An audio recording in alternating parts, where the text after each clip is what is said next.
A fake marriage to the city's most dangerous mafia boss. That was the price to save everything she had left. Elena Carter thought she'd lost it all. Her fortune, her family's legacy, her faith in love itself.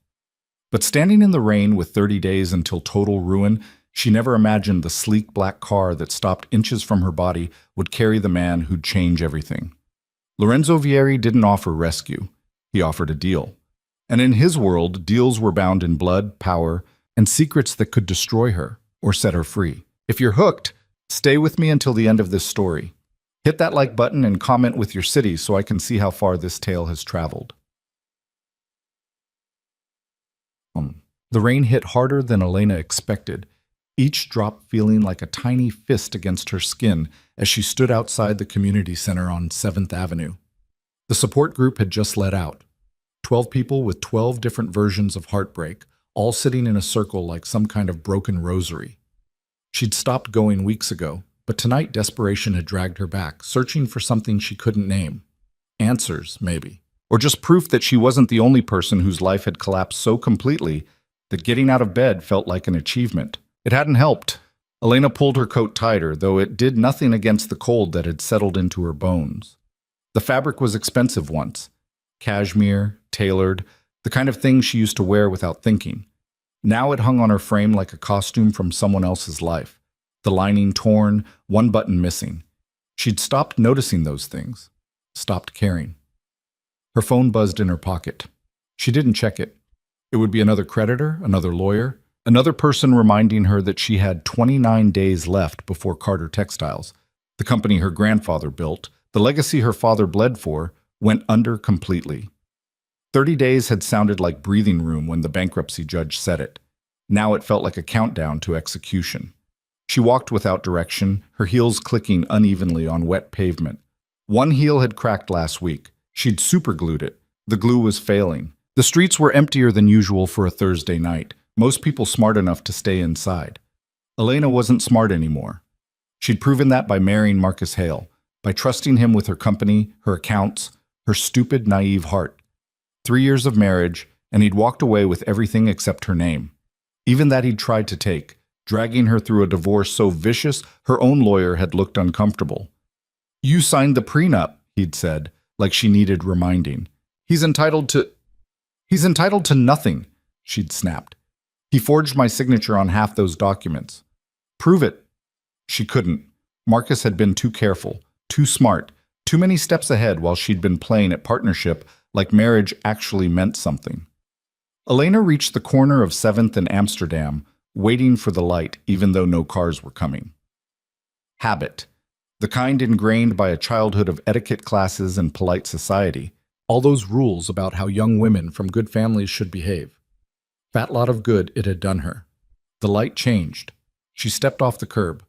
Headlights exploded into her vision, bright, sudden, too close. She heard the squeal of brakes, felt her body freeze in that terrible moment between realization and impact, and then strong hands grabbed her waist and yanked her backward so hard she gasped. She stumbled into someone solid, someone who smelled like expensive cologne and rain-soaked wool. Her heart hammered against her ribs as the car, a sleek black sedan with tinted windows, stopped exactly where she'd been standing half a second ago. "Careful." The voice behind her was male, low, with an accent she couldn't quite place. Italian, maybe. The light means nothing if you're not watching. Elena twisted free, her pulse still racing, and turned to face her rescuer. He was tall, taller than Marcus, broader through the shoulders, with dark hair slicked back from a face that could have been carved from marble, if marble could look that dangerous. Sharp cheekbones, a jaw that could cut glass, and eyes so dark they were almost black in the dim streetlight. He wore a suit that probably cost more than a rent, perfectly tailored, not a drop of rain on him despite the downpour. The car door opened. A driver stepped out, equally well-dressed, holding an umbrella. "Miss Carter," the man said, and Elena's stomach dropped. "How do you know my name?" He smiled. It didn't reach his eyes. "I know a lot of things. Get in the car." "Excuse me?" "You're soaked. It's late, and you were about to walk into traffic, which suggests you're not thinking clearly." He gestured to the open door. "I'm offering a ride." Elena took a step back. Every instinct she had left, and there weren't many, screamed danger. This man radiated it like heat, something predatory in the way he stood, the way he looked at her like she was a problem he'd already solved. "I don't get into cars with strangers," she said. "Smart policy." "Unfortunately, I'm not a stranger." He held out his hand. "Lorenzo Vieri." The name hit her like cold water. She'd heard it before, whispered in the same breath as words like organization and family and untouchable. Lorenzo Vieri wasn't just wealthy. He was dangerous, connected, the kind of man whose business stayed out of newspapers because newspapers knew better. "I know who you are," Elena said carefully, "which is exactly why I'm not getting in that car." Lorenzo lowered his hand, unbothered by her refusal. "Then let me be direct. You have 29 days before your company collapses. Your creditors are circling. Your father's health is failing from the stress. Your ex-husband is 3 days from finalizing a deal that will buy Carter textiles for pennies on the dollar and strip it for parts. You're out of options, Miss Carter. Except one." Her chest tightened. "What are you talking about?" "I'm talking about the reason I'm here. I have a proposition." "I'm not interested in propositions from men like you." "Men like me?" Lorenzo repeated, something almost amused in his tone. "You don't know what kind of man I am." "I know enough." "Then you know I don't make offers lightly, and I don't make them twice." He stepped closer, close enough that she had to tilt her head back to hold his gaze. "Get in the car, Elena, or go home to your studio apartment with the broken radiator and the neighbor who plays drums at 2 a.m. and spend the next 29 days watching everything your family built turn to ash. Your choice." How did he know about the radiator? About her neighbor? Elena's hands curled into fists, nails biting into her palms. She should walk away. Should tell this man, this criminal, to go to hell and take his proposition with him. But his words had hooked into something raw and desperate inside her, the part that had been screaming for weeks that she was failing, that she couldn't save anything, that she was going to be the Carter who lost it all. "One conversation," she heard herself say. "That's it." Lorenzo's smile widened just slightly. "That's all I need." The driver held the umbrella as Elena slid into the car, the leather seats warm despite the cold night. Lorenzo settled beside her, and the door closed with a heavy final sound. The driver returned to the front, and the car pulled smoothly into traffic. Elena kept her body angled toward the door, ready to bolt if needed, though she had no idea what good that would do against a man like Lorenzo Vieri. The interior smelled like leather and something else. Wood smoke, maybe. Expensive cigar smoke. The kind her grandfather used to enjoy in his study before the cancer took him. "Where are we going, Whit?" she asked. "Nowhere. I find conversations are easier in privacy." Lorenzo poured something amber from a crystal decanter built into the side panel. "Scotch?" "No." "Suit yourself." He took a sip, completely relaxed, while Elena's nerves felt like live wires. "I'll be brief. I need a wife. You need capital and protection. I'm offering both." Elena laughed, a sharp, humorless sound. "You're offering marriage." "A marriage, there's a difference." "Is there?" "Yes." Lorenzo set his glass down, his gaze steady on hers. "I'm not offering romance, Elena. I'm offering a contract. You marry me. In exchange, I clear your debts, save your company, and ensure your father receives the best medical care available. You'll want for nothing. And what do you get? Legitimacy, optics." He said it like he was discussing a business merger, which Elena supposed he was. "My world is complicated. A wife, the right kind of wife, opens certain doors, makes certain conversations easier.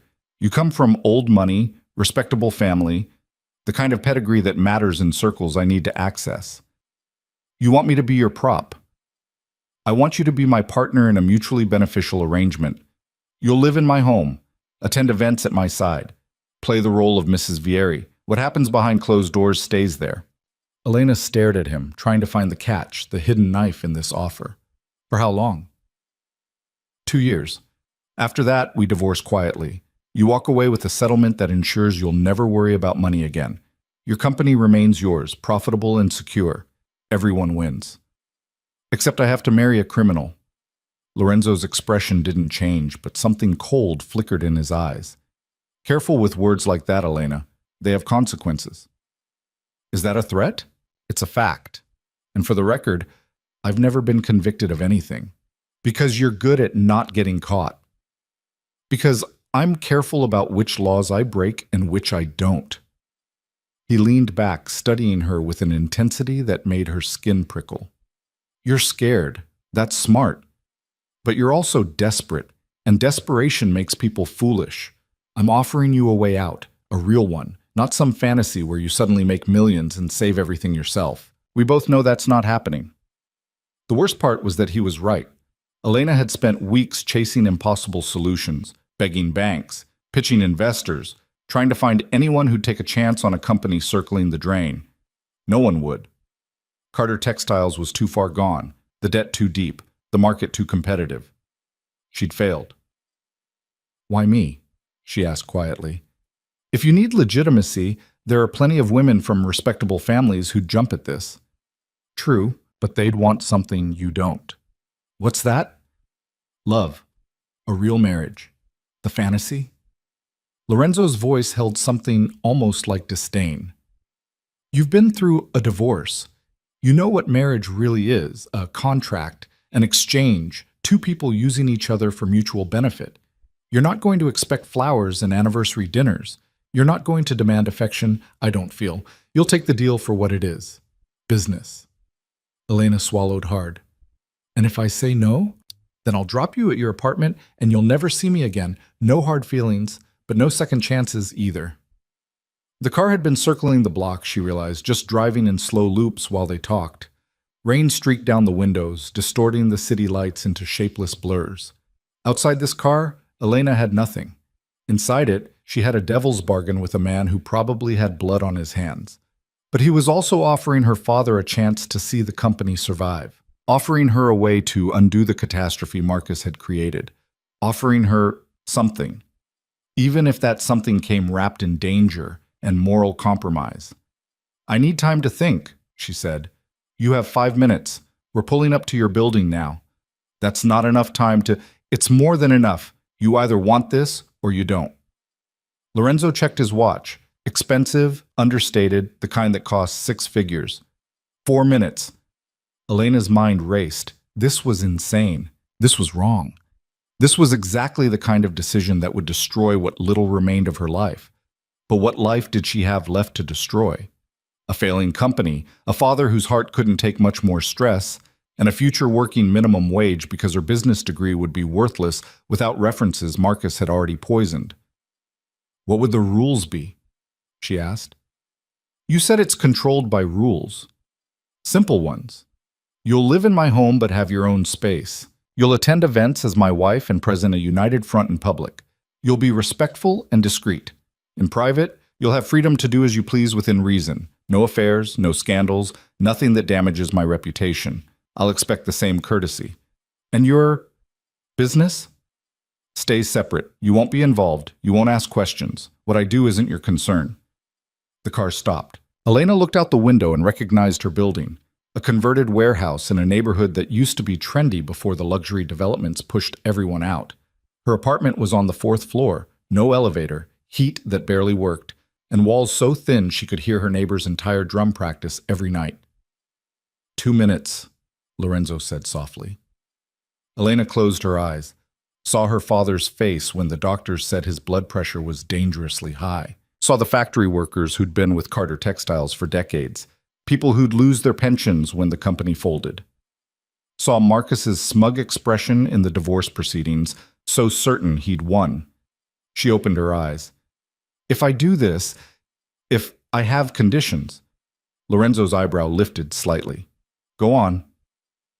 My father can't know it's fake. He'd never accept it, and the stress would kill him. As far as he's concerned, this is real. Agreed. What else?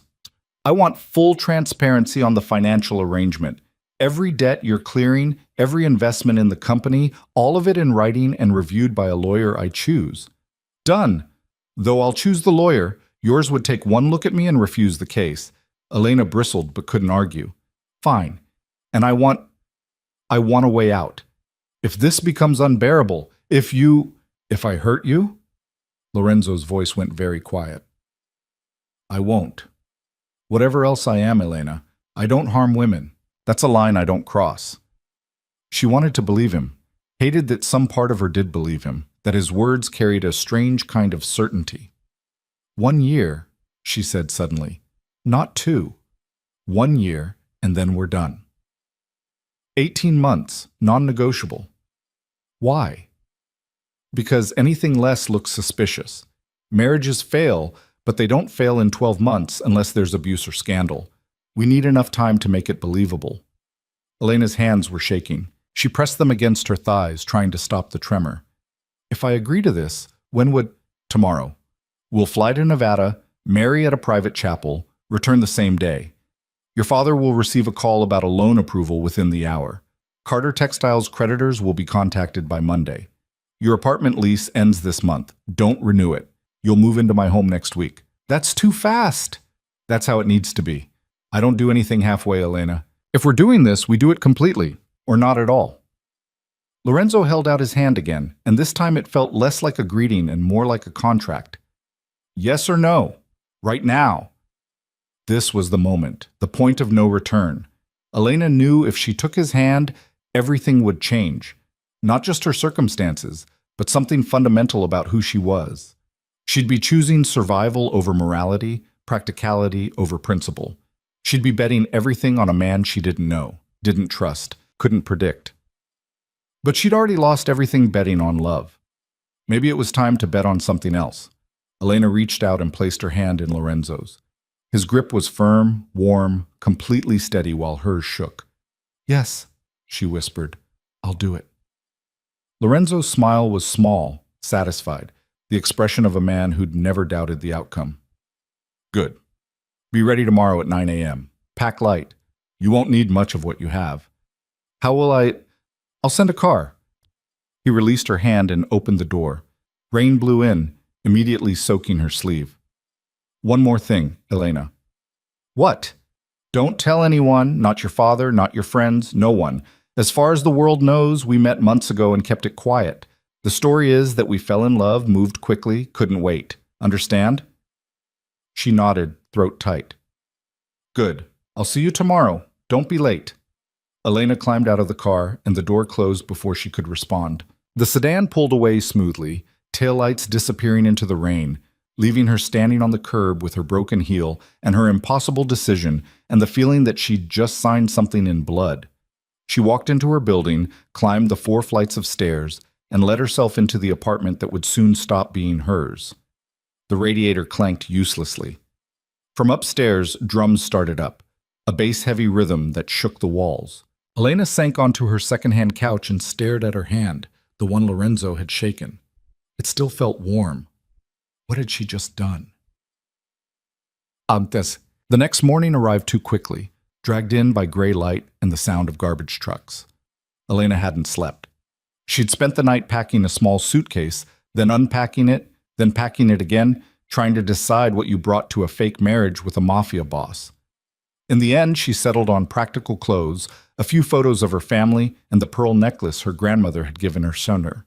Everything else could stay. At 8:55 a.m., her phone buzzed with a text from an unknown number. Car outside. Elena looked out the window and saw the same black sedan from last night, idling at the curb. No turning back now. She grabbed her suitcase, left her keys on the counter, and walked out of her old life. The driver, a different one from yesterday, just as professionally blank, took her suitcase and opened the door. Lorenzo sat inside, looking impossibly put together in a charcoal suit, his attention on his phone. He glanced up as she slid in. You're early. Good. You said don't be late. I say a lot of things. Most people ignore half of them. He tucked his phone away. Nervous? Should I be? Probably, but it's too late now. The car pulled into traffic, heading toward what Elena assumed was an airport. She watched the city slide past, familiar streets becoming unfamiliar territory, every mile taking her further from the person she used to be. Tell me about your father, Lorenzo said suddenly. Elena blinked. What? Your father, Robert Carter, 68, former CEO of Carter Textiles, currently in semi-retirement due to health issues. He'll need to believe this marriage is real, which means I need to know how to talk to him. What matters to him? The company. It's all he's ever cared about. More than you? The question stung because it was fair.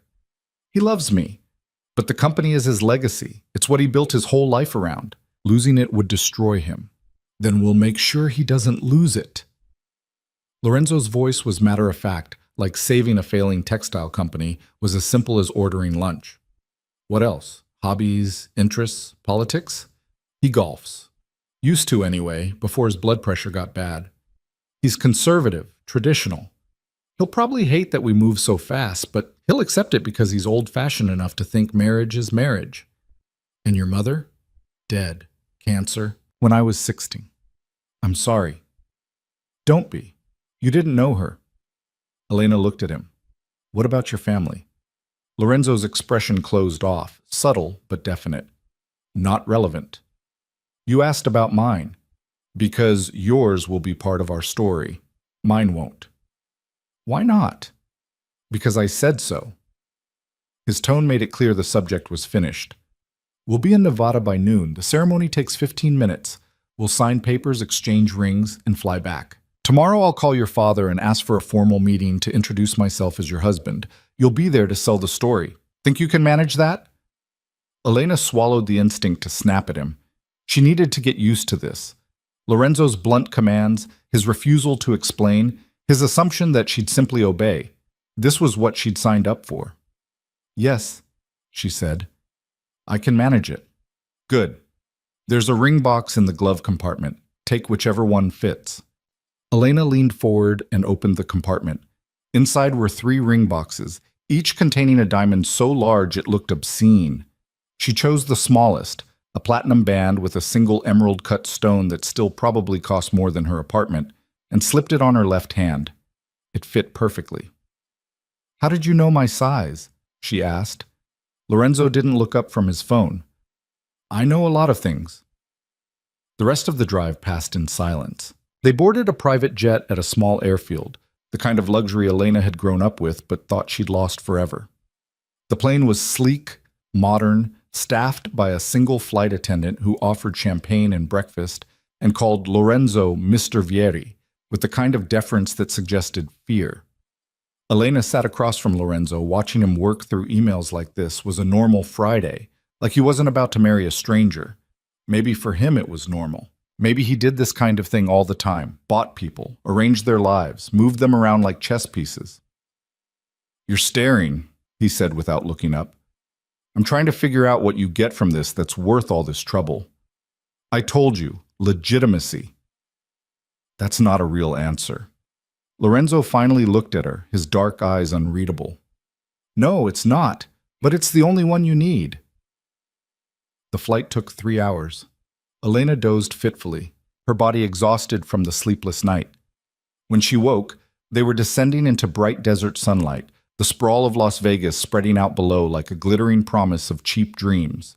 The chapel was exactly what she expected, tacky, efficient, staffed by people who'd clearly seen it all and were unimpressed by anything. The officiant was a woman in her 60s who wore too much turquoise jewelry and pronounced them husband and wife in less time than it took to order coffee. Lorenzo kissed her.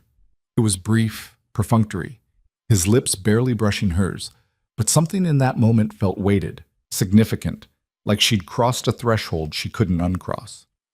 They signed the license. Lorenzo handed the officiant an envelope that was probably full of cash. They walked out into the desert heat as husband and wife, legally bound, and Elena felt nothing except a strange kind of numbness. That's it? She said. That's it. We're married. Lorenzo checked his watch. Plane leaves in an hour. Let's go.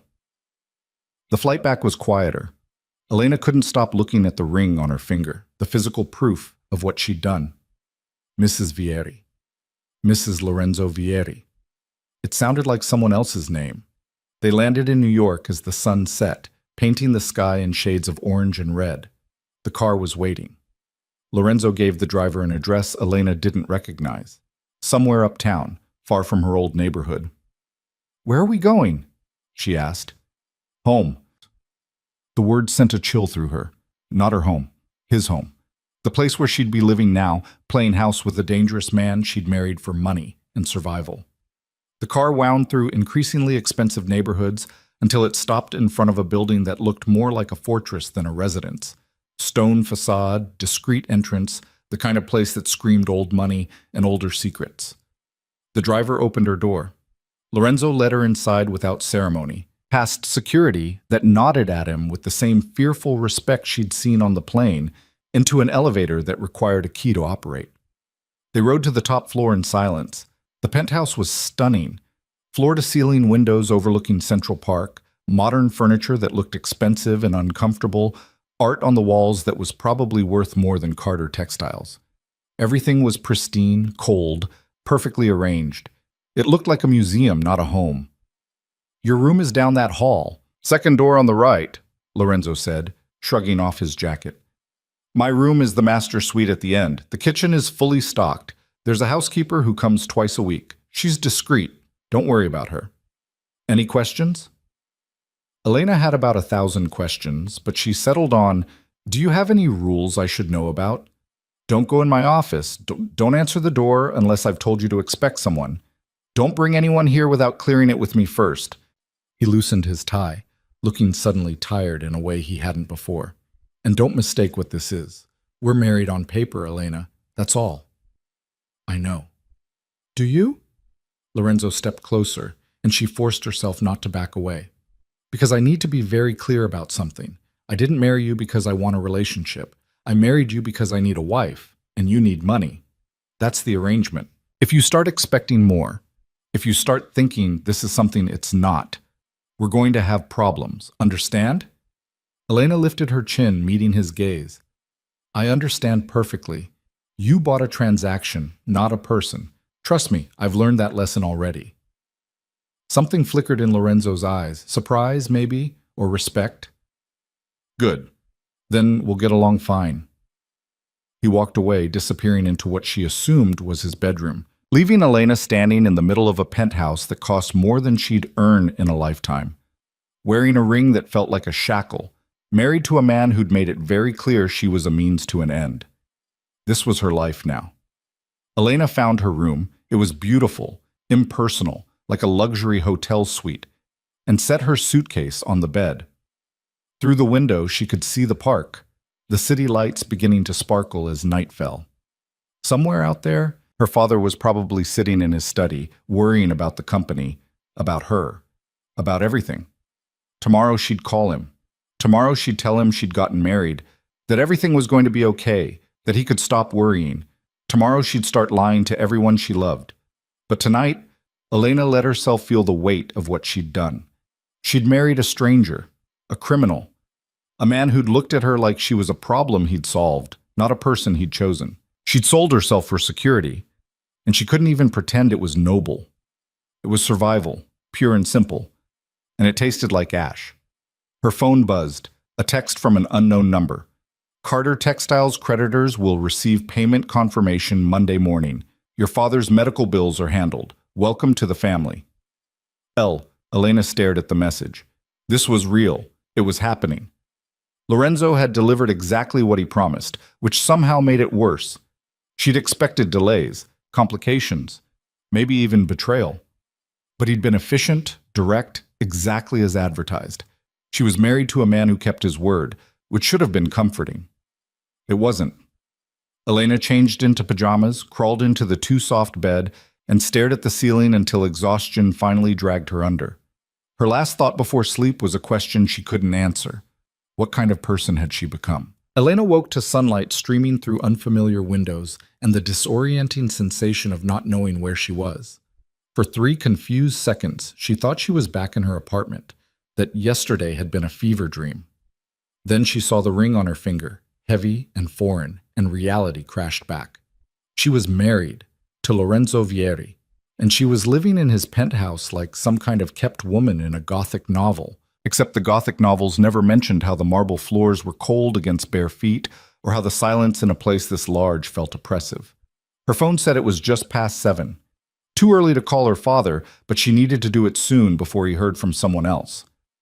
The thought made her stomach clench. How exactly did you tell your dying father that you'd married a man he'd never met, in a ceremony he hadn't attended, to a person whose last name carried whispers of violence? Elena showered in a bathroom larger than her old bedroom, using products that probably cost more per ounce than she used to spend on groceries. Everything smelled expensive, bergamot and cedar, scents chosen by someone else for someone else's life. She dressed in jeans and a sweater, armor against the strangeness, and ventured out of her room. The penthouse was quiet. No signs of Lorenzo.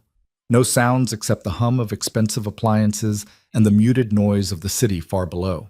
Elena found the kitchen, all stainless steel and Italian marble, and discovered that fully stocked meant a refrigerator full of prepared meals in glass containers, each labeled with heating instructions.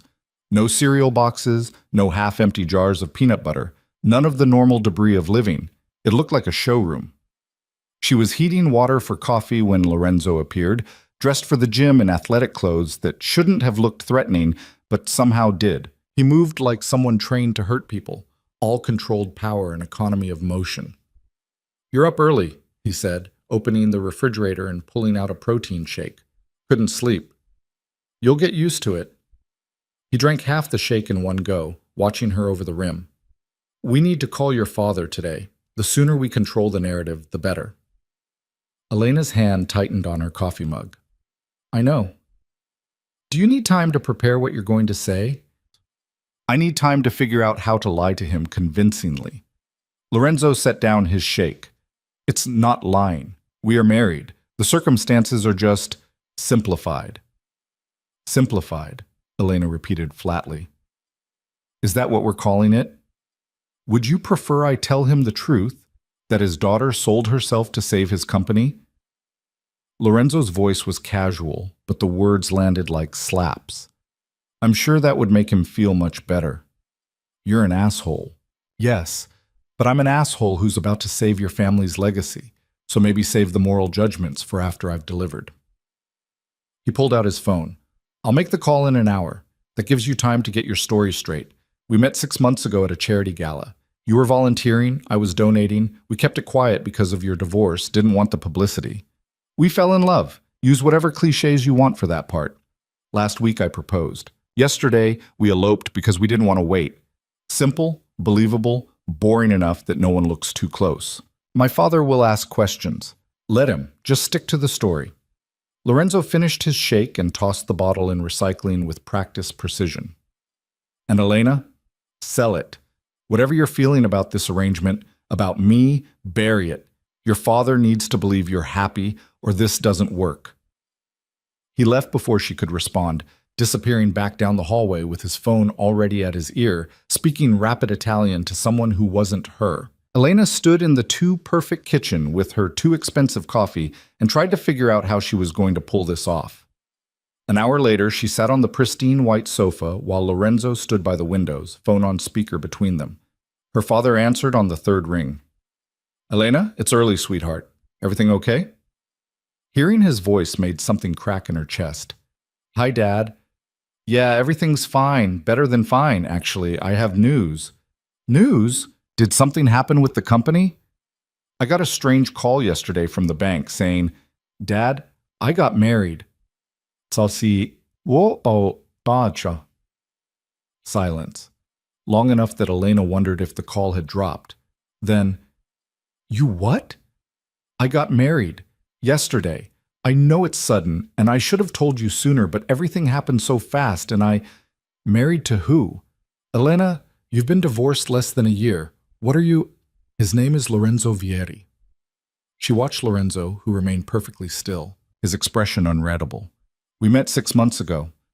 I didn't tell you because of the divorce, because I didn't want you to worry, but Dad, he's wonderful, and he loves me, and when he proposed, I just knew I didn't want to wait." More silence. Elena could picture her father in his study, rubbing his temples the way he did when numbers didn't add up. "Vieri, that name sounds familiar." "He's an import-export," Lorenzo said smoothly, taking over the conversation with the ease of someone who'd lied professionally for years. "Mr. Carter, I apologize for the unconventional introduction. I wanted to meet you properly before the wedding, but your daughter is stubborn when she wants something. Who is this? Lorenzo Vieri, your new son-in-law. And before you ask, yes, I'm aware this is unorthodox. But I love your daughter, sir, and I'd very much like to meet you in person to discuss both her future and the future of Carter Textiles. Elena heard her father's sharp intake of breath. What do you know about the company? I know it's in trouble.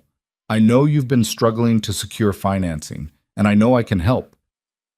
Lorenzo's voice was calm, confident, the voice of a man used to getting what he wanted. I have resources and connections. With your permission, I'd like to use them. I don't accept charity. It's not charity. It's family. Elena is my wife now. What affects her affects me. What affects you affects her. I take care of what's mine. The possessiveness in that last sentence made Elena's skin prickle, but her father seemed to hear something else. Security, maybe, or old-fashioned values he approved of. I need to meet you, her father said finally. Both of you, today, if possible. Lorenzo looked at Elena, one eyebrow raised. She nodded. We can be there by noon, Lorenzo said. I'm looking forward to it, sir. After they hung up, Elena let out a breath she didn't know she'd been holding. He's going to hate you. Probably, but he'll accept me because he doesn't have a choice. Lorenzo tucked his phone away. Get dressed, something appropriate for meeting a father-in-law who thinks his daughter made a terrible mistake. Elena stood, anger flashing hot in her chest. You know, you could try being less of a prick about this. Why? You knew what I was when you agreed. Knowing and experiencing are different things. Lorenzo crossed the room in 3 strides, stopping close enough that she had to tilt her head back to hold his gaze. Let me make something very clear. I don't do warm. I don't do gentle. I don't do any of the things you probably want from a husband, even a fake one. What I do is keep my word.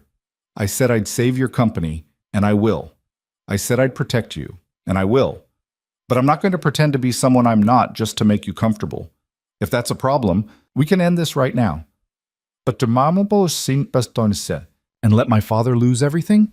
Your choice, not mine. They stood there, locked in a contest of wills that Elena knew she'd lose. Lorenzo didn't blink, didn't back down, didn't show any sign that her anger affected him at all. He was immovable, implacable, exactly as advertised. Fine, she said quietly. I'll get dressed. She walked away before he could see how much she wanted to cry.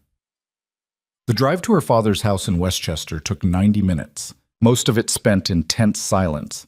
Lorenzo made phone calls in Italian, his voice low and sharp, dealing with problems Elena didn't want to understand. She watched the suburbs roll past and tried to prepare herself for what was coming. Her father's house looked smaller than she remembered, the gardens less maintained, paint peeling on the shutters. Evidence of financial strain everywhere, if you knew to look for it. The sedan pulled up the circular drive, and Elena saw her father already standing on the front steps, arms crossed, expression thunderous. Let me do the talking, Lorenzo said quietly, at least at first. He's my father. And he's angry. Angry people make mistakes. I don't. Elena wanted to argue, but the car door was opening and her father was walking toward them with the kind of righteous fury only parents could muster. She climbed out, and he pulled her into a hug so tight she could barely breathe. What were you thinking? He said into her hair. Elena, what were you thinking? Dad, I'm okay. I promise. You married a stranger. You didn't even tell me you were seeing anyone. He pulled back, gripping her shoulders, his eyes searching her face for something she wasn't sure she could give him. After Marcus, after everything, how could you... Mr. Carter. Lorenzo had gotten out of the car, moving with that same controlled grace, his hand extended. I understand you're upset. You have every right to be. But I assure you your daughter is safe and cared for. Robert Carter looked at Lorenzo's hand like it might bite him. You're the one who married my daughter without asking my permission. I'm the one your daughter chose to marry. There's a difference. Lorenzo lowered his hand, unbothered by the rejection. May we go inside? I think this conversation deserves privacy. Her father hesitated, then nodded curtly and led them into the house. The interior was the same as Elena remembered. Dark wood, traditional furniture, photos of her mother in every room. It smelled like old books and the cigars her father wasn't supposed to smoke anymore. They settled in the study, her father behind his desk like this was a business negotiation, which Elena supposed it was. Lorenzo sat across from him, completely relaxed, while Elena perched on the arm of a chair, feeling like a child caught between warring parents. "Start talking," her father said, "and it better be good." Lorenzo leaned back, crossing one ankle over his knee. "Your daughter came into my life 6 months ago at the Children's Hospital Charity Gala. She was working the volunteer table. I was there out of obligation, writing a check to feel like I'd contributed something. We started talking. She was different from the women I usually meet. Smart, direct, no illusions about who I was or what I did." "And what do you do exactly?" "I facilitate trade. Luxury goods, primarily. European imports, high-end clients. It's profitable, but not glamorous." The lie came so smoothly that Elena almost believed it herself. "I've built a successful business, Mr. Carter. Successful enough that when Elena told me about Carter Textiles' situation, I had the resources to help. I don't want your money." "Then think of it as an investment. Your company has good bones, good history.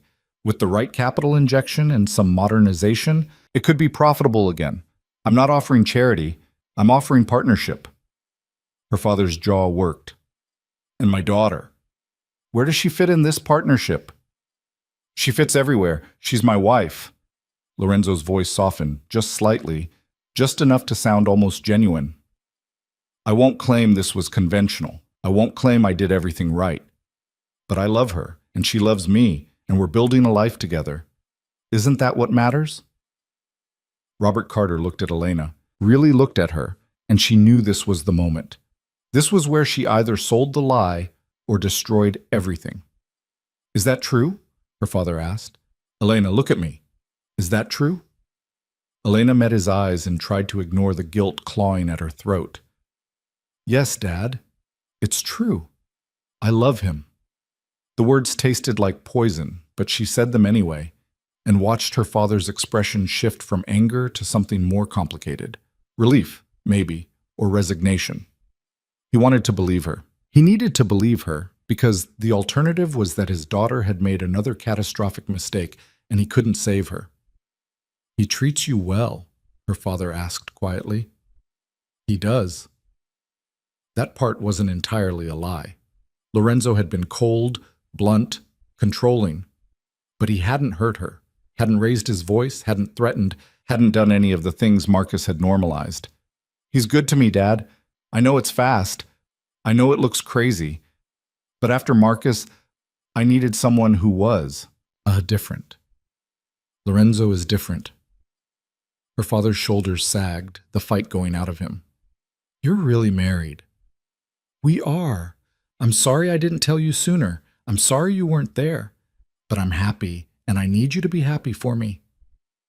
Robert Carter stood and walked around the desk, pulling Elena into another hug. "I just want you safe, sweetheart. After your mother, after Marcus, I can't lose you too. You won't, I promise." Over her father's shoulder, Elena caught Lorenzo watching them, his expression unreadable. He'd won. He'd gotten exactly what he wanted. A grieving father convinced his daughter had found safety, a business relationship framed as family loyalty. It should have felt like a victory. Instead, it felt like Elena had just lied to the one person who'd never lied to her, and there was no taking it back. Her father pulled away, wiping his eyes quickly, embarrassed by the emotion. All right, if this is what you want, then welcome to the family, I suppose." He extended his hand to Lorenzo, who stood and shook it firmly. "But let me be clear, you hurt her, and I don't care what kind of resources you have. I'll make you regret it." "Understood," Lorenzo said, "and appreciated. A father should protect his daughter." They talked business after that, her father and Lorenzo poring over financial documents that Lorenzo had somehow already prepared, discussing restructuring plans and market strategies with a fluency that surprised Elena. Lorenzo knew the textile industry better than she'd expected, asked smart questions, made observations that had her father nodding in agreement. By the time they left 2 hours later, Robert Carter looked less like a man watching his daughter make a mistake and more like a man who'd found an unexpected ally. In the car, Elena stayed silent until they'd cleared the driveway. Then, "You researched the company?" "Of course I did. How long have you been planning this?" Lorenzo glanced at her. "Planning what?" "This. Me. All of it. You didn't just happen to stop your car that night. You knew who I was, knew about the company, probably knew I'd be desperate enough to say yes." "How long?" "Does it matter?" "Yes. It matters to me." Lorenzo was quiet for a long moment, watching the road. 3 weeks. I've been watching you for 3 weeks. The confession hit Elena like ice water. You've been stalking me. I've been assessing an investment. There's a difference. No, there really isn't. Her hands curled into fists. You had no right. I had every right to protect my interests. You think I'd marry someone without knowing exactly who they were? Lorenzo's voice was cold, matter of fact. I knew about your divorce, your debts, your father's illness. I knew you were desperate and running out of options. I knew you'd say yes if I timed it right, and I was correct. You manipulated me. I made you an offer. You accepted. That's not manipulation, Elena. That's business. She wanted to scream at him, to demand he take her back to the penthouse so she could pack her things and leave. But she'd already lied to her father, already committed to this path, and walking away now would destroy everything Lorenzo had just promised to save. I hate you, she said quietly. You'll get over it. Lorenzo merged onto the highway, his attention already elsewhere. We have a dinner party tomorrow night. Business associates, their wives, the usual social performance. You'll need something appropriate to wear. There's a boutique that delivers. I'll have them send options this afternoon. I can buy my own clothes. Not the kind you'll need for tomorrow. These events have expectations. He glanced at her. I'm not trying to insult you. I'm trying to prepare you. My world has rules, and breaking them has consequences. Elena stared out the window, watching the city approach. What kind of consequences? The kind where people notice, where they talk, where they start asking questions I don't want asked. His hands tightened on the steering wheel just slightly. You represent me now. How you look, how you act, who you talk to. It all reflects on me. I need you to understand that. So I'm supposed to be your perfect accessory. You're supposed to be my wife. There's a difference, even if you can't see it yet. They didn't speak again until the car pulled up to the penthouse. Elena went straight to her room, closed the door, and stood in the center of the expensive space feeling more trapped than she'd ever felt in her tiny apartment with the broken radiator. At least there, she'd been poor but free. Here, she was comfortable and owned. Her phone buzzed. A text from her father. Thank you for introducing me to Lorenzo. He seems like a good man. I'm happy for you, sweetheart. The guilt was immediate and overwhelming. Elena sat on the edge of the bed, staring at the message, and wondered how many more lies she'd have to tell before this was over. 18 months. She could survive 18 months of anything, couldn't she? A knock on her door interrupted her spiral. What? Lorenzo opened the door without waiting for permission, holding several garment bags. The boutique delivered early. Try these on. Pick what works. The party starts at 8 tomorrow. We'll leave at 7:30. I didn't say I was going. Yes, you did. When you married me, you agreed to all of this. He laid the garment bags on the bed. And before you argue, remember that your father thinks you're happy, that you chose this. If you want to keep him believing that, you'll show up tomorrow looking like you belong at my side.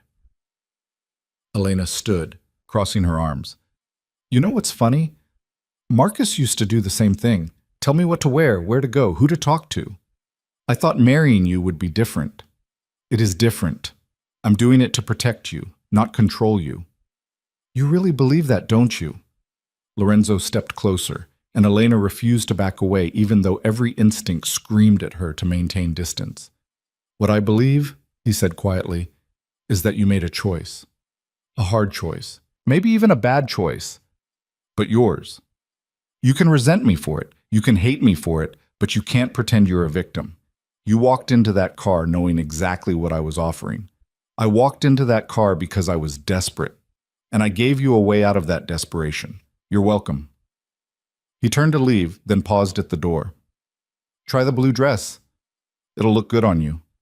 After he left, Elena unzipped the garment bags with shaking hands. Inside were dresses that probably cost more than she used to make in a month, each one more beautiful and impractical than the last. She pulled out the blue one Lorenzo had mentioned, midnight silk that would cling in all the right places, elegant and dangerous and completely unlike anything she'd worn in years. She held it up to the mirror and barely recognized the woman staring back. That woman looked like someone who belonged in Lorenzo Vieri's world, someone sophisticated and controlled and utterly fake. Elena hung the dress back up and lay down on the bed, staring at the ceiling. Tomorrow she'd put on the costume, play the role, smile at strangers who probably had blood on their hands. Tomorrow she'd be Mrs. Vieri, devoted wife, perfect accessory. But tonight, she let herself be Elena Carter, broke, desperate, and drowning in choices she couldn't undo. The boutique had also sent shoes, jewelry, even a clutch purse that matched the dress perfectly.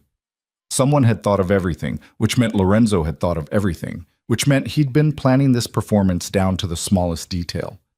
The realization should have made her angry. Instead, it just made her tired. Elena slept badly again that night, waking every few hours to the unfamiliar silence of the penthouse. At some point past midnight, she heard footsteps in the hallway. Lorenzo, probably, dealing with whatever business kept men like him awake at ungodly hours. She stayed very still, listening to him move through the apartment, and wondered what kind of person could live like this. Always controlled, always performing, never letting anyone see past the careful construction. Maybe that was the real difference between her and Lorenzo. She still had pieces of herself she wanted to protect. He'd given up on protection years ago and built armor instead. Morning came too quickly. Elena forced herself through the motions. Shower, coffee, small talk with Lorenzo over breakfast that felt like a rehearsal for later. He was different today, more present, asking about her father and whether she needed anything before tonight. It would have seemed almost caring if Elena didn't know it was just preparation, making sure his investment was secure. You nervous? He asked, watching her push eggs around her plate. Should I be? These people are... Lorenzo paused, choosing his words carefully. They're not like your father's business associates. They're harder, more cynical. They'll be looking for weakness. And if they find it, they won't. Because you're not weak, Elena. You're scared, maybe, but not weak. There's a difference. He stood, collecting his dishes. The dress fits? I haven't tried it on. Do that, and practice your smile. The real one looks too honest. He left her alone with that disturbing piece of advice, and Elena spent the afternoon trying on dresses and practicing lies in the mirror. The blue dress did look good, too good, the kind of good that felt like warfare. She paired it with heels that made her 3 inches taller and jewelry that probably required its own insurance policy. By the time Lorenzo knocked on her door at 7:15, Elena had transformed into someone she barely recognized. You clean up well, he said, his eyes traveling over her in a way that wasn't quite appreciation, but wasn't quite indifference either. Is that a compliment? It's an observation. He held out his arm. Ready? Elena took his arm, feeling the solid muscle beneath expensive fabric, and let him lead her toward whatever nightmare waited on the other side of this evening. The car ride was mercifully short, pulling up to a building even more exclusive than Lorenzo's, if that was possible. A doorman ushered them inside with deference that bordered on fear. The party was already in full swing, 50 people in a penthouse somehow larger than Lorenzo's, all of them dressed like they bought their clothes by the designer rather than the piece. Elena recognized the type immediately. Old money trying to look new money trying to look old, and predators circling each other with champagne flutes and false smiles. Lorenzo's hand settled on the small of her back, possessive and guiding. Stay close. Smile. Don't answer questions about where we met or how long we've been together. Let me handle that. More lies? More protection, for both of us. They moved through the room like sharks through water, Lorenzo introducing her with practiced ease. This was his world, and he navigated it with the kind of confidence that came from owning everything you touched. Elena smiled until her face hurt, shook hands with people whose names she forgot immediately, and tried not to think about what these people did for a living. Lorenzo! A man approached, older, silver-haired, with eyes that had seen too much and enjoyed most of it. I heard rumors you'd gotten married. Didn't believe them until now. Marcus Torino, my wife Elena. Lorenzo's hand tightened slightly on her back. Elena, Marcus is an old family friend. The way he said family made it clear he didn't mean the kind with Thanksgiving dinners. Elena shook Marcus Torino's hand and tried not to flinch at how cold it was. Lovely to meet you, Torino said, his gaze lingering on her face just long enough to be uncomfortable. Lorenzo, you always did have excellent taste. I do, Lorenzo agreed, his voice carrying a warning Elena didn't understand. Torino laughed, sensing the boundary. Well, congratulations. Marriage is a wonderful institution, assuming you pick the right cell. He winked at Elena like they were sharing a joke. Your husband treating you well? Very well, Elena said, because what else could she say? Good, good. Lorenzo's particular about taking care of his things. The conversation moved on, but the phrasing stayed with Elena. His things. Not his wife, not his partner, but his things, like she was property to be maintained and displayed. Was that how these people saw her? How Lorenzo saw her? The evening stretched on in a blur of introductions and small talk and growing dread. Elena watched Lorenzo work the room, saw how people deferred to him, how even the powerful ones seemed slightly afraid. This was his domain, and she was just visiting, playing dress-up in a world she didn't understand and didn't want to. Around 10, she excused herself to the bathroom, needing a moment away from the performance. The powder room was absurdly luxurious, all marble and gold fixtures, and Elena braced her hands on the sink and stared at her reflection. The woman looking back was a stranger, polished, perfect, exactly what Lorenzo had paid for. The door opened and another woman entered, younger than most of the guests, with dark hair and an expression that suggested she saw right through Elena's carefully constructed facade. You're Lorenzo's new wife, the woman said. Not a question. I am. Interesting. I didn't think he'd ever actually do it. She touched up her lipstick, watching Elena in the mirror. I'm Sofia Castellano. My father does business with your husband. Nice to meet you. Is it? Sofia smiled, sharp and knowing. You look terrified. Elena's carefully maintained composure cracked, just slightly. I'm fine. Sure you are? Word of advice? Sofia capped her lipstick. Whatever Lorenzo told you about this life, about how it works, forget half of it. The real rules aren't the ones they tell you. They're the ones you learn by surviving. You don't know what you've gotten into. I can see it on your face. Sofia's expression softened, just marginally. Look, I don't know why Lorenzo married you, and I don't care. But if you're going to make it in this world, you need to learn fast. Trust no one, show no weakness, and never ever forget that everyone here is using everyone else, including your husband. She left before Elena could respond, leaving her alone with words that felt like ice water down her spine. When Elena returned to the party, she found Lorenzo deep in conversation with two men who looked like they'd walked straight out of a crime drama. Their voices were low, intense, and they stopped talking the moment they noticed her approaching. Gentlemen, my wife, Lorenzo said smoothly. Elena, this is Antonio Greco and his associate David Chen. We were just discussing shipping logistics. The lie was so obvious it was almost funny. Elena shook their hands, played her part, and watched Lorenzo perform the same careful dance he'd been doing all night, revealing nothing, controlling everything, keeping her at arm's length, even while keeping her close. By the time they left just after midnight, Elena felt wrung out, exhausted from holding a smile and pretending she belonged. The car ride home was silent until Lorenzo spoke. You did well tonight. Did I? Better than I expected. People believed you. That's what matters. Elena turned to look at him. Sofia Castellano told me not to trust anyone, including you. Lorenzo's expression didn't change. Smart woman. You should take her advice. So I shouldn't trust you. You should trust that I'll keep my word. Beyond that? He shrugged. Trust is expensive, Elena. I wouldn't waste it on me. The words hung in the air between them, stark and honest in a way that made Elena's chest tighten. She wanted to ask what kind of person told you not to trust them, What kind of marriage started with that warning, but Lorenzo had already turned his attention to his phone, dismissing the conversation like it had never happened. Back at the penthouse, Elena kicked off the expensive heels and felt her feet scream in relief. The dress that had felt like armor now felt like a costume she couldn't wait to shed. She was halfway to her room when Lorenzo's voice stopped her. "We need to talk." She turned. He'd loosened his tie, shed his jacket, and somehow that small concession to comfort made him look more dangerous, not less. "About what?" "About what comes next. You handled tonight well, but that was easy. The real test comes in 3 days." "What happens in 3 days?" Lorenzo poured himself a drink, scotch, neat, the kind that costs more than most people's car payments. "Family dinner. My family, not yours. They'll want to meet you, size you up, figure out what angle I'm playing." "And what angle are you playing?" "That's what they'll be trying to determine."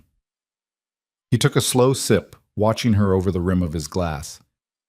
"My family is complicated. They don't trust outsiders. They especially don't trust sudden marriages to women they've never heard of. So they'll think I'm a plant, a spy or something, or a liability or a distraction, or any number of things that end with them trying to get rid of you." He said it so casually, like discussing the weather. "Which is why you need to understand the dynamics before we walk in there." Elena sank onto the arm of the couch, suddenly too tired to stand. "Tell me." Lorenzo settled into the chair across from her, and for the first time since she'd met him, he looked almost hesitant. "My uncle runs the family operations, Salvatore Vieri. He's the one who calls the shots, makes the decisions, decides who's in and who's out. I report to him, ultimately. Everyone does. Even you? Especially me. I'm his nephew, but that doesn't buy loyalty. It just means I have further to fall if I screw up." Lorenzo swirled his drink. "Then there's my cousin, Marco. He's Salvatore's son, and he's been waiting his whole life to take over. My marriage threatens that." "How?" "Because a wife means stability. It means I'm thinking long-term, building something beyond just profit. It makes me look like succession material, and Marco doesn't like competition." Elena processed that. "So your cousin is going to hate me because I make you look good. He's going to hate you because you exist. The rest is just details." Lorenzo finished his drink and set the glass down with a soft click. "There'll be others there too. Associates, hangers-on, people looking for any weakness they can exploit. You need to be perfect, Elena. No cracks, no hesitation, no doubt. They need to believe you're exactly where you want to be. And if they don't believe it, then things get complicated. More complicated than marrying a stranger to save my family's company?" Lorenzo's mouth twitched, not quite a smile, but close. Significantly more. The dinner was at Salvatore's estate in Connecticut, which meant another car ride spent in tense silence while Elena tried to remember all the details Lorenzo had drilled into her over the past 3 days. Don't ask questions about business. Don't volunteer information. Don't leave his side unless absolutely necessary. Don't trust anyone, not even people who seemed friendly. Especially not people who seemed friendly. "You look nervous," Lorenzo said as they turned onto a long private drive lined with security cameras. "I am nervous." "Don't be. They can smell fear like sharks smell blood." He glanced at her. "You survived Marcus Hale and a bitter divorce. You survived losing everything and starting over. You can survive one dinner with my family." "Your family sounds significantly more dangerous than my ex-husband." "They are. But unlike your ex-husband, they have rules, codes. As long as you don't break those, you'll be fine." Elena wanted to ask what happened if you did break them, but the car was pulling up to a house that looked more like a fortress. Stone walls, iron gates, men in suits stationed at intervals that suggested security, not staff. Lorenzo helped her out of the car, his hand warm and steady on hers, and she realized this was the first time he'd voluntarily touched her since their staged kiss at the wedding chapel. "Ready?" he asked. "No." "Good answer. Neither am I." The front door opened before they reached it, revealing a woman in her 60s with steel gray hair and eyes that could cut glass. She looked Lorenzo up and down, then turned that dissecting gaze on Elena. "So this is the mysterious wife," the woman said. Her accent was thicker than Lorenzo's, old world in a way that suggested she'd been born somewhere else and never quite left it behind. "Lorenzo, you didn't mention she was so young." "Aunt Carlotta." Lorenzo bent to kiss her cheek. "Elena, this is my uncle's wife. She runs the household." "Among other things," Carlotta said dryly. She held out her hand to Elena, and when Elena took it, Carlotta's grip was surprisingly strong. "Welcome to the family, child. I hope you know what you've gotten yourself into." "I'm beginning to," Elena said, because honesty seemed safer than lies with this woman. Carlotta's expression shifted. Not quite approval, but something close. Come. Everyone's waiting." The interior of the house was exactly what Elena expected. Old money trying to look older, with oil paintings of stern-faced ancestors and furniture that probably predated the Revolutionary War. They walked through hallways that felt more like museums until they reached a dining room where a long table was set for at least 20 people. Most of the seats were already occupied. At the head of the table sat a man who could only be Salvatore Vieri, broad-shouldered, silver-haired, with Lorenzo's dark eyes and none of his careful control.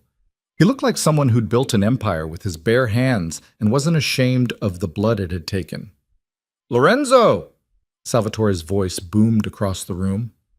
"Finally! We were beginning to think you'd run off with your new bride and forgotten about us." "Never, Uncle." Lorenzo guided Elena forward with a hand on her back. "Elena, my Uncle Salvatore. Uncle, my wife Elena." Salvatore stood, which made everyone else at the table stand too, a ripple effect of respect that was almost choreographed. He walked around the table and stopped in front of Elena, studying her with an intensity that made her want to step back. She held her ground. "So you're the one who caught my nephew," Salvatore said. "Must be something special about you. Lorenzo doesn't do anything without calculating every angle first." "I'm not sure I caught him," Elena said. "I think it was more of a mutual agreement." Salvatore laughed, a big, genuine sound that seemed to surprise everyone in the room. "She's got spine. I like that. Too many women these days, they fold the minute you look at them hard. Not this one." He clapped Lorenzo on the shoulder. "You chose well, nephew. For once." Lorenzo's expression didn't change, but Elena felt him relax fractionally beside her. "Thank you, Uncle." They took their seats, Lorenzo next to his uncle, Elena beside Lorenzo, directly across from a man who had to be Marco. He was younger than Lorenzo, maybe 30, with the kind of pretty boy looks that probably got him whatever he wanted until someone hit him. The smile he gave Elena was all teeth and no warmth. "Welcome to the family," Marco said. "I'm sure Lorenzo's told you all about us." "Some," Elena said carefully. "I'm sure he has. My cousin's very thorough. Likes to control every variable, know every outcome before he makes a move." Marco sipped his wine. "Makes you wonder what outcome he was looking for when he married you." "Marco?" Salvatore's voice cracked like a whip. "Manners." "Just making conversation, Papa." But Marco sat back, still smiling that sharp smile, and Elena understood that the knives were already out. Dinner was served, course after course of Italian food that was probably incredible, but tasted like ash in Elena's mouth. She smiled, made small talk with the women seated near her, and tried not to think about the fact that everyone at this table probably knew exactly what Lorenzo did for a living and had made peace with it, or participated in it, or both. Across from her, Marco kept up a running commentary of barely veiled insults disguised as family stories. Lorenzo had been reckless as a teenager. Lorenzo had made bad business decisions in his 20s. Lorenzo had a tendency to overthink everything, which was why he'd never been married before, too busy calculating risk to actually take any. "But I suppose that changed," Marco said, gesturing at Elena with his wine glass. "What was it about her that made you finally take the leap, cousin? The eyes? The smile? Or was it something more practical?" Lorenzo's hand found Elena's under the table, squeezing once, a warning or a comfort, she couldn't tell. "It was everything," he said evenly. "Some things can't be calculated, Marco. Some things you just know." "How romantic!" Marco's smile widened. Tell me, Elena, how did you two meet? Lorenzo's been very secretive about the whole thing. This was the test, Elena realized. Marco wasn't asking because he cared. He was asking because he wanted to see if their story held up under scrutiny, if she'd stumble over details or contradict something Lorenzo had said. A charity gala, Elena said, repeating the lie they'd practiced. 6 months ago. I was volunteering. He was there on business. We started talking, and she shrugged, aiming for casual. Sometimes you just connect with someone, you know? 6 months is a long time to keep a relationship secret, Marco observed, especially in our circles. People talk. We were careful, Lorenzo said. Elena was going through a divorce. I wanted to protect her privacy. How considerate. Marco leaned back, still watching Elena like she was a puzzle he was determined to solve. And you didn't think it was strange, Elena, that a man like my cousin wanted to marry you so quickly? Didn't question what he might be getting out of the arrangement? That's enough. Salvatore's voice cut through the tension like a blade. Marco, you're being rude to our guest. I'm just asking questions, Papa, trying to get to know my new cousin-in-law. You're being an ass and everyone knows it. Salvatore turned to Elena, his expression softening. You'll have to forgive my son. He forgets his manners when he drinks. Lorenzo, why don't you show Elena the gardens? Give her a break from this circus. Lorenzo stood immediately, helping Elena from her chair. Good idea. We'll be back for dessert. They walked through French doors onto a terrace that overlooked ground so perfectly manicured they looked artificial. The air was cold, sharp with the promise of winter, and Elena wrapped her arms around herself. That was worse than I expected, Lorenzo said quietly. Is it always like that? Marco's always like that. He's been trying to undermine me since we were kids. Lorenzo loosened his tie, staring out at the dark gardens. He's also not wrong. Our marriage is convenient, calculated, everything he accused me of. So why defend it? Because it's nobody's business but ours. He turned to face her. Look, I know this is hard. I know you're way out of your depth here, and I know my family is exactly the kind of people you were raised to avoid. But you're doing fine. Better than fine. You held your ground in there. Elena laughed, a short, bitter sound. I lied to your uncle. To all of them. I sat at that table and smiled while your cousin tried to tear me apart with politeness, and the whole time I was thinking about how I'm the biggest fraud in that room. You're not a fraud. You're playing a role, same as everyone else.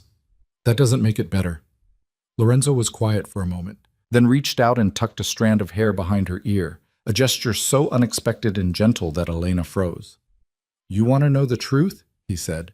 You're the only honest person in that room. Everyone else has been lying so long they've forgotten what truth looks like. But you still feel guilty about it. That's not fraud, Elena. That's humanity. She didn't know what to say to that. Didn't know how to process Lorenzo Vieri, cold, calculating criminal, saying something that sounded almost kind. Before she could respond, the French doors opened again and Carlotta appeared. Lorenzo, your uncle wants you inside. Business. Her gaze flicked to Elena. You come with me, child. The men will be talking for a while, and you don't want to be standing out here in the cold. Lorenzo squeezed Elena's hand once, then disappeared back inside. Carlotta watched him go, then turned that sharp gaze on Elena. Walk with me. It wasn't a request. Elena followed Carlotta down a path that wound through the gardens, gravel crunching under their feet. They walked in silence until they were far enough from the house that voices wouldn't carry. You're not what I expected, Carlotta said finally. What did you expect? Someone harder, more calculating. Lorenzo doesn't do anything without a reason, so when he married you... Carlotta shrugged. I thought you must be playing an angle, but watching you tonight, I don't think you are. I think you're exactly what you appear to be, a young woman who got in over her head and doesn't know how to swim yet. Elena's throat tightened. Is it that obvious? Only to someone who's been watching this family for 40 years. To the men in there? No. They see what they want to see, another acquisition, another asset. But I see a girl who's terrified and trying very hard to hide it. They reached a fountain, water trickling despite the cold. Carlotta sat on the edge, patting the stone beside her. Elena sat. Let me tell you something about this family, Carlotta said. The men, they think they run everything. They make the decisions, move the money, decide who lives and who doesn't. But the women? We survive them. We outlive them. We raise their children and bury their bodies and keep the family going when they're too stupid or too dead to do it themselves. You understand what I'm saying? I think so. You're Lorenzo's wife now. That means your family, whether Marco likes it or not, whether Salvatore trusts you or not. And family looks out for family. Carlotta pulled a card from her pocket and pressed it into Elena's hand. That's my private number. You call me if anything happens. If Lorenzo gets himself into trouble he can't get out of. If someone threatens you. If you need help and don't know where else to turn. You call me. Elena stared at the card. Why would you help me? Because I see something in you that reminds me of myself 40 years ago. And because Lorenzo chose you, which means either he sees something worth protecting or he's made a mistake. Either way, you'll need someone in your corner who isn't a man. Carlotta stood, smoothing her dress. Come, we should get back before they start wondering where we went. They returned to find the men gathered in what Salvatore called his study, a room full of leather and dark wood and cigar smoke despite the no-smoking laws. Lorenzo looked up when Elena entered, something tense in his shoulders relaxing when he saw her. Everything all right? He asked quietly. Fine. Your aunt gave me a tour of the gardens. He didn't look convinced, but Salvatore was already talking again, pulling Lorenzo back into whatever conversation was happening. Elena found a seat near the door, trying to be invisible, while the men discussed shipping routes and payment schedules and other things that sounded almost legitimate but probably weren't. Marco appeared beside her, holding 2 glasses of wine. He offered her one. Peace offering, he said. I was an ass at dinner. Elena took the glass but didn't drink. You were. It's nothing personal. I just need to make sure you're not here to hurt my family. I'm not here to hurt anyone. That's what they all say. Marco sipped his wine, watching the men. You know what Lorenzo does, right? What all of this is? I know enough. Do you? Do you know how many people he's hurt, how many lives he's ruined? Marco's voice was low, almost gentle. My cousin's good at making things look clean, legitimate. But there's blood on his hands, Elena. A lot of it. And now there's going to be blood on yours too, just by association. Elena's fingers tightened on the glass. Why are you telling me this? Because you seem like a nice person. And nice people don't last long in this world. They either break, or they become something else. Something harder. He smiled, sad and strange. I'm just trying to figure out which one you'll be. Before Elena could respond, Lorenzo was there, his hand finding her elbow. We should go. It's late. Running away already? Marco asked. Going home. There's a difference. Lorenzo's voice was cold, final. Uncle, thank you for dinner. We'll see you next month at the, Actually, Lorenzo, one more thing. Salvatore stood, and the room went quiet. I need you in Chicago next week. The situation with the Castellano family is getting complicated, and I need someone I trust to handle it. Elena felt Lorenzo tense beside her. How long? 3, maybe 4 days. Take Elena if you want. Make it a trip. Show her the city. Salvatore's tone made it clear it wasn't a suggestion. Unless she'd rather stay here, which is also fine. She'll come with me, Lorenzo said immediately. Too quickly, Elena thought. Like the idea of leaving her here alone scared him more than bringing her into whatever Chicago business was. They left shortly after, Elena's head spinning from wine and revelations and the weight of Marco's warnings. The car ride back was silent until they hit the highway. My cousin talked to you, Lorenzo said. Not a question. He did. What did he say? Elena looked at him, at the sharp profile illuminated by passing headlights. He said there's blood on your hands, that I'm complicit now just by being your wife. Is that true? Lorenzo was quiet for so long, Elena thought he wouldn't answer. Then, yes, it's true. I've done things, hurt people, made decisions that ruined lives. And you are complicit, whether you want to be or not. That's what marriage to me means. Why are you telling me this? Because you asked, and because you deserve to know what you're part of. He glanced at her. Does it change anything? Did it? Elena thought about her father, about Carter Textiles, about the fact that she'd already sold herself for security and couldn't unsell herself now. No, she said finally. I knew what you were when I married you. I just didn't want to think about the specifics. And now? Now I don't have a choice, so I guess I'll just have to live with it. The admission hung between them, stark and honest, and Elena realized something had shifted. They weren't pretending anymore, not with each other, at least.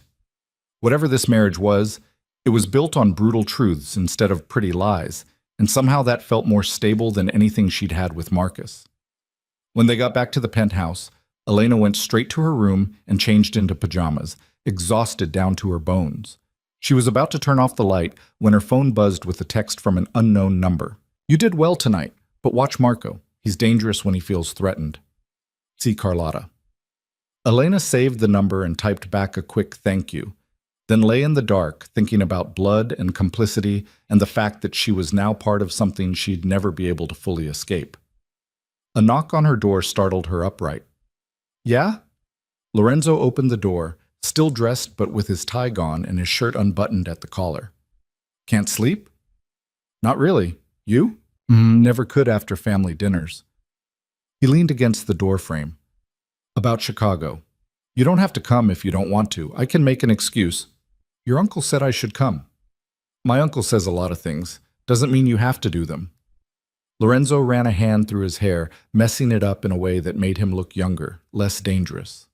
Look, Chicago is going to be complicated. There are people there who won't be as polite as Marco, who won't pretend to welcome you. If you come, you need to understand it's going to be worse than tonight.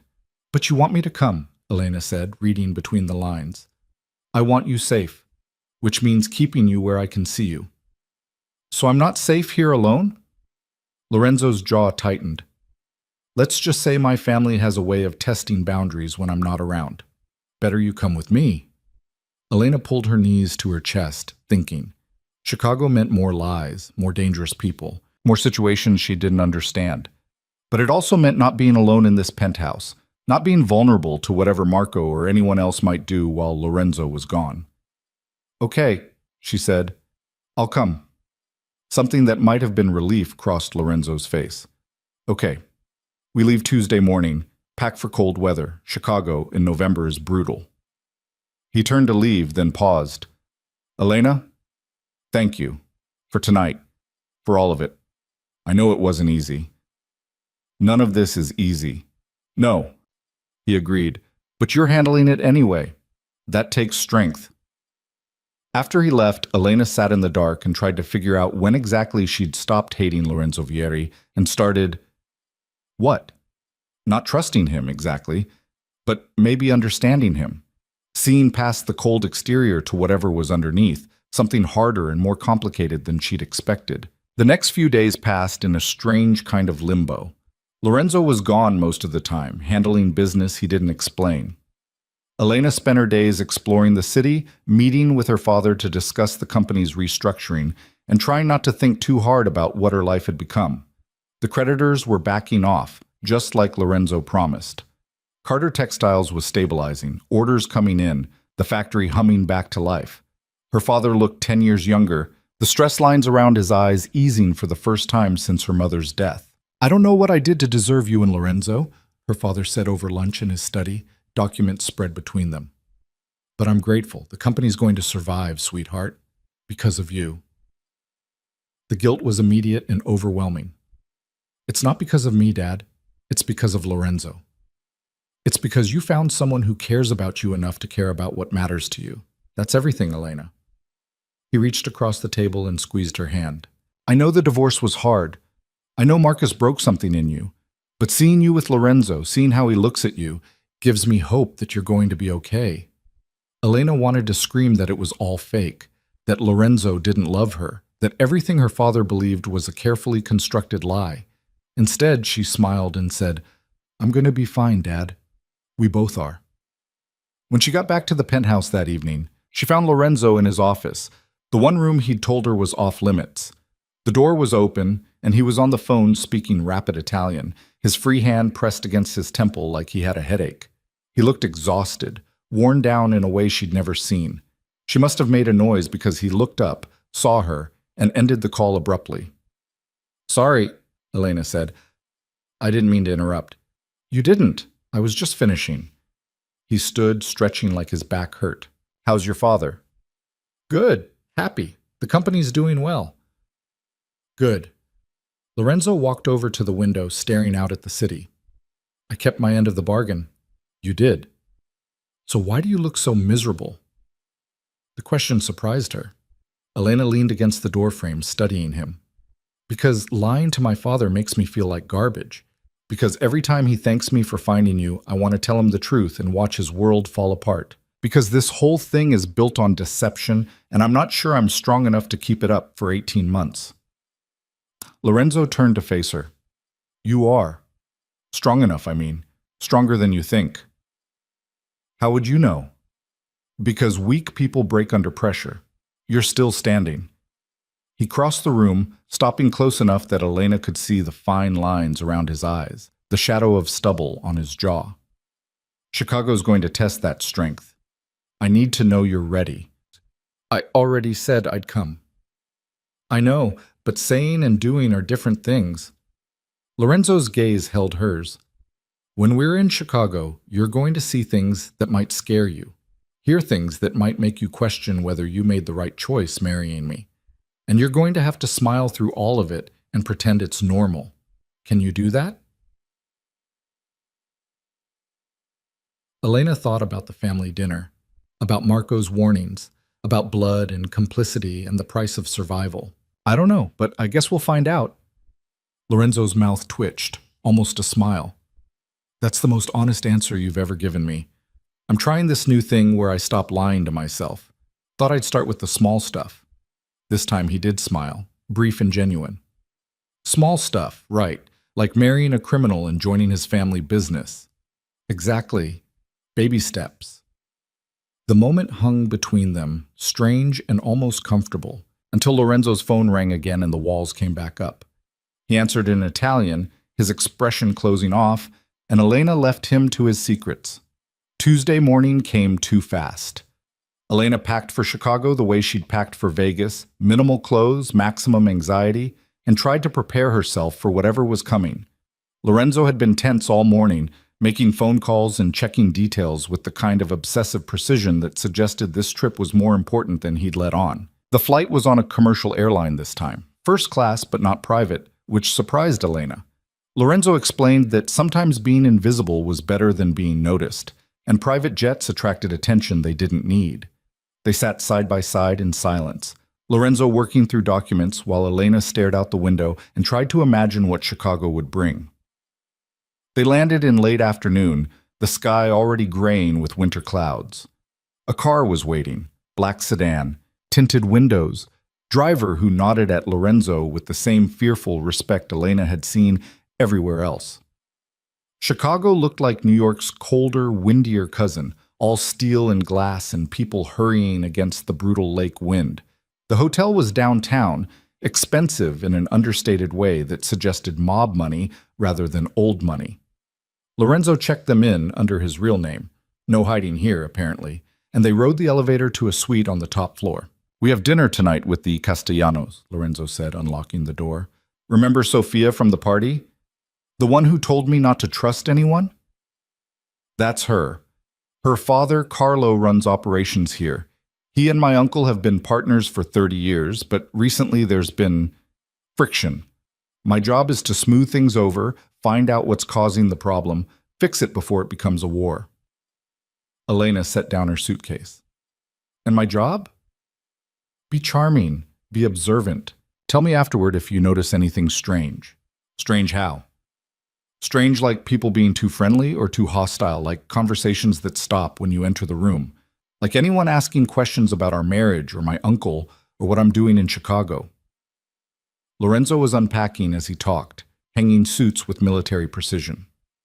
The Castellanos are good people mostly, but good people do bad things when they're scared, and something's got them scared enough to risk an alliance that's kept both families profitable for decades. So we're walking into a powder keg. More or less, he checked his watch. We have 3 hours. Get some rest, then get ready. And Elena? Yeah?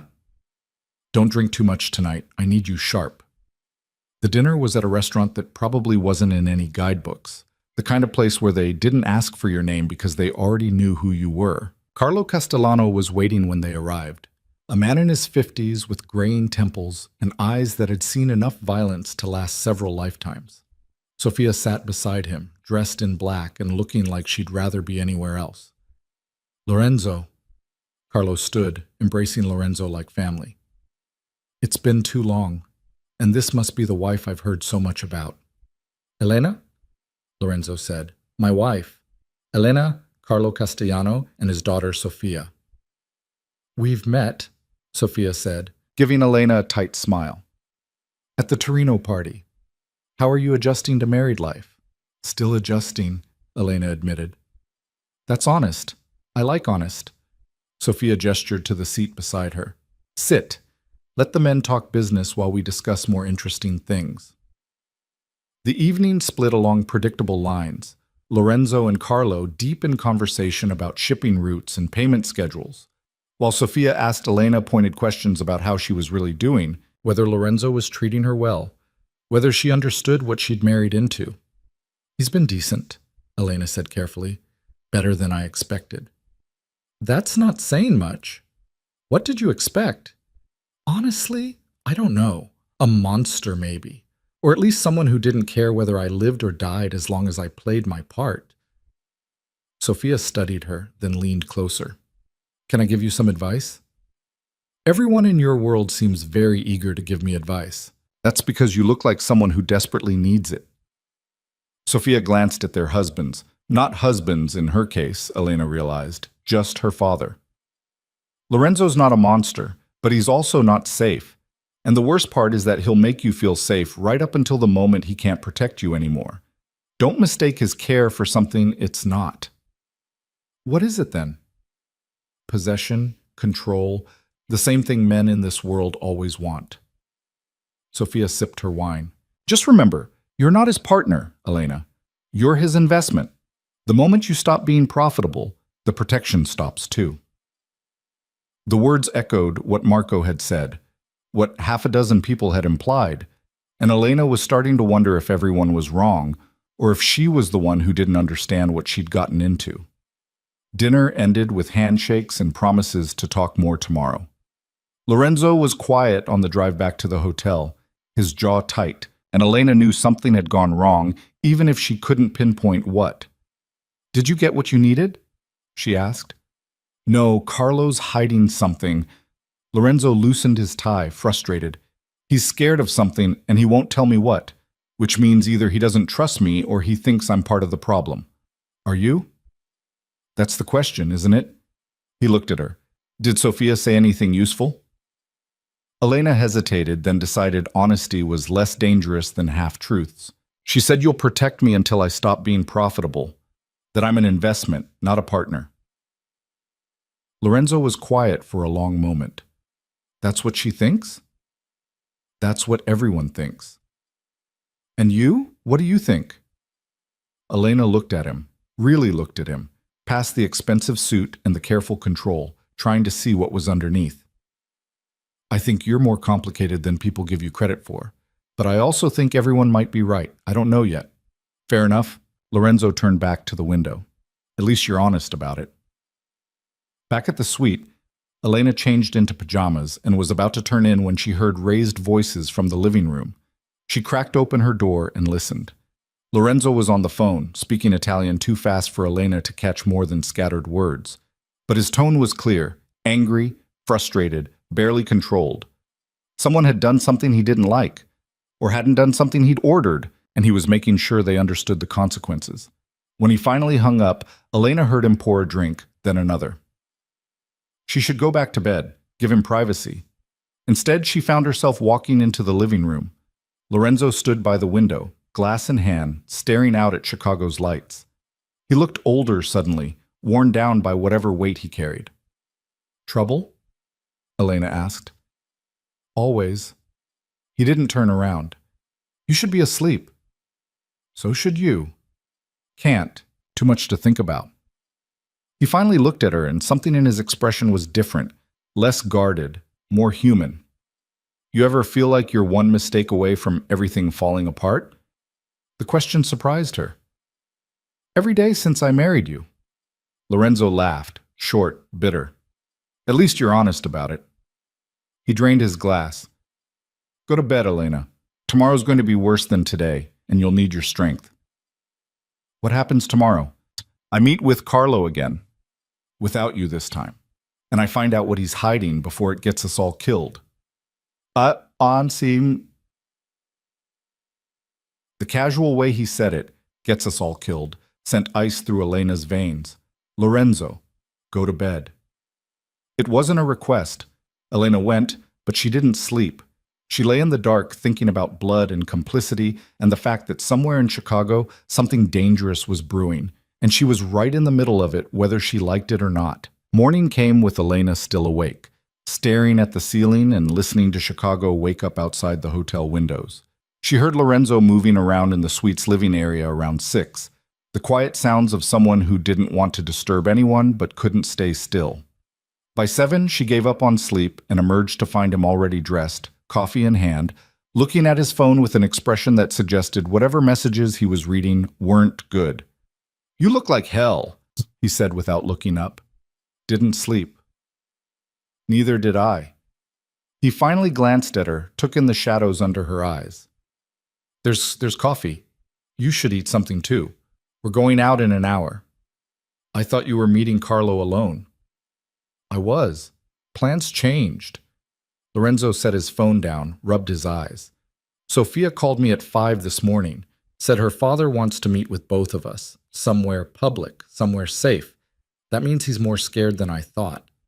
Elena poured coffee with hands that weren't quite steady. "Scared of what?" "That's what I need to find out." He stood, walked to the window. "When we get there, let me do the talking, but pay attention to everything, who's watching us, who's too interested, who's trying too hard not to look interested. Can you do that?" "I can try." "That'll have to be good enough." They met the Castellanos at a cafe in Little Italy, the kind of place where old men played chess and argued in Italian while their wives gossiped over espresso. Carlo and Sophia were already there, seated at a corner table with clear sightlines to all the exits. Elena noticed that detail and wondered when she'd started thinking like someone in Lorenzo's world. Carlo looked worse than he had last night, older, more haggard, like he'd aged a decade overnight. Sophia sat beside him with her hand on his arm, protective in a way that made Elena's chest ache. "Thank you for coming," Carlo said as they sat down. His voice was rough, strained. "I know this is irregular." "You sounded worried on the phone," Lorenzo said. "What's going on?" Carlo glanced around the cafe, then leaned forward. "I'm going to ask you something, and I need you to tell me the truth. Can you do that?" "Depends on the question." "Did Salvatore send you here to kill me?" The words hung in the air like a bomb that hadn't exploded yet. Elena felt her breath catch, felt Lorenzo go very still beside her. Sophia's hand tightened on her father's arm. "No," Lorenzo said quietly. "He sent me here to find out why our partnership is falling apart. That's all." "You swear it?" "On my life." "Carlo, what the hell is going on? Why would you think—" "Because someone's been sending me messages. Photos of my house, my office, Sophia's apartment, always with the same note. Salvatore sends his regards. Says. Carlo pulled out his phone, showed Lorenzo a series of images that made Elena's stomach turn. 3 weeks of this, escalating. Yesterday they sent a photo of Sophia at her gym with a red X over her face. Lorenzo's expression went cold in a way Elena had never seen before. "Show me everything." Carlo slid his phone across the table. Lorenzo scrolled through the messages, his jaw working, and Elena could see rage building behind his careful control. "This isn't Salvatore's style." He'd just call you, tell you there was a problem, handle it directly. He wouldn't play games like this. Then who? Someone who wants us to go to war with each other. Someone who benefits if the alliance falls apart. Lorenzo looked at Sophia. Has anyone approached you recently? Offered you deals? Asked questions about your father's business? Marcus Torino, Sophia said immediately. He's been calling, wanting to meet. Said he had an opportunity that would interest my father. Torino. Lorenzo said the name like a curse. He was at the party where I introduced Elena. He's been trying to expand into Chicago for years, but he can't as long as we have the territory locked down. If he can turn you against Salvatore, then the alliance collapses and he moves in to fill the vacuum, Carlo finished. That son of a bitch. We need proof, Lorenzo said. Right now it's just theory. Carlo, I need you to meet with Torino. Tell him you're interested in whatever he's offering. Wear a wire, get him talking, see if he admits to the threats. And if he does? Lorenzo's smile was sharp and cold. Then I handle it, personally. Elena watched this conversation happen and felt like she was watching a foreign film without subtitles. These people were discussing surveillance and violence like it was normal business, and nobody seemed troubled by any of it except her. Elena, Sophia's voice cut through her thoughts. You're very quiet. I don't have anything useful to contribute. That's not true. You're seeing all this fresh, without our biases. Does anything about this seem off to you? Everyone was looking at her now. Elena swallowed hard, forcing herself to think past the fear. The photos, she said slowly, they're all taken during the day, right? In public places where there are lots of people? Carlo nodded. So?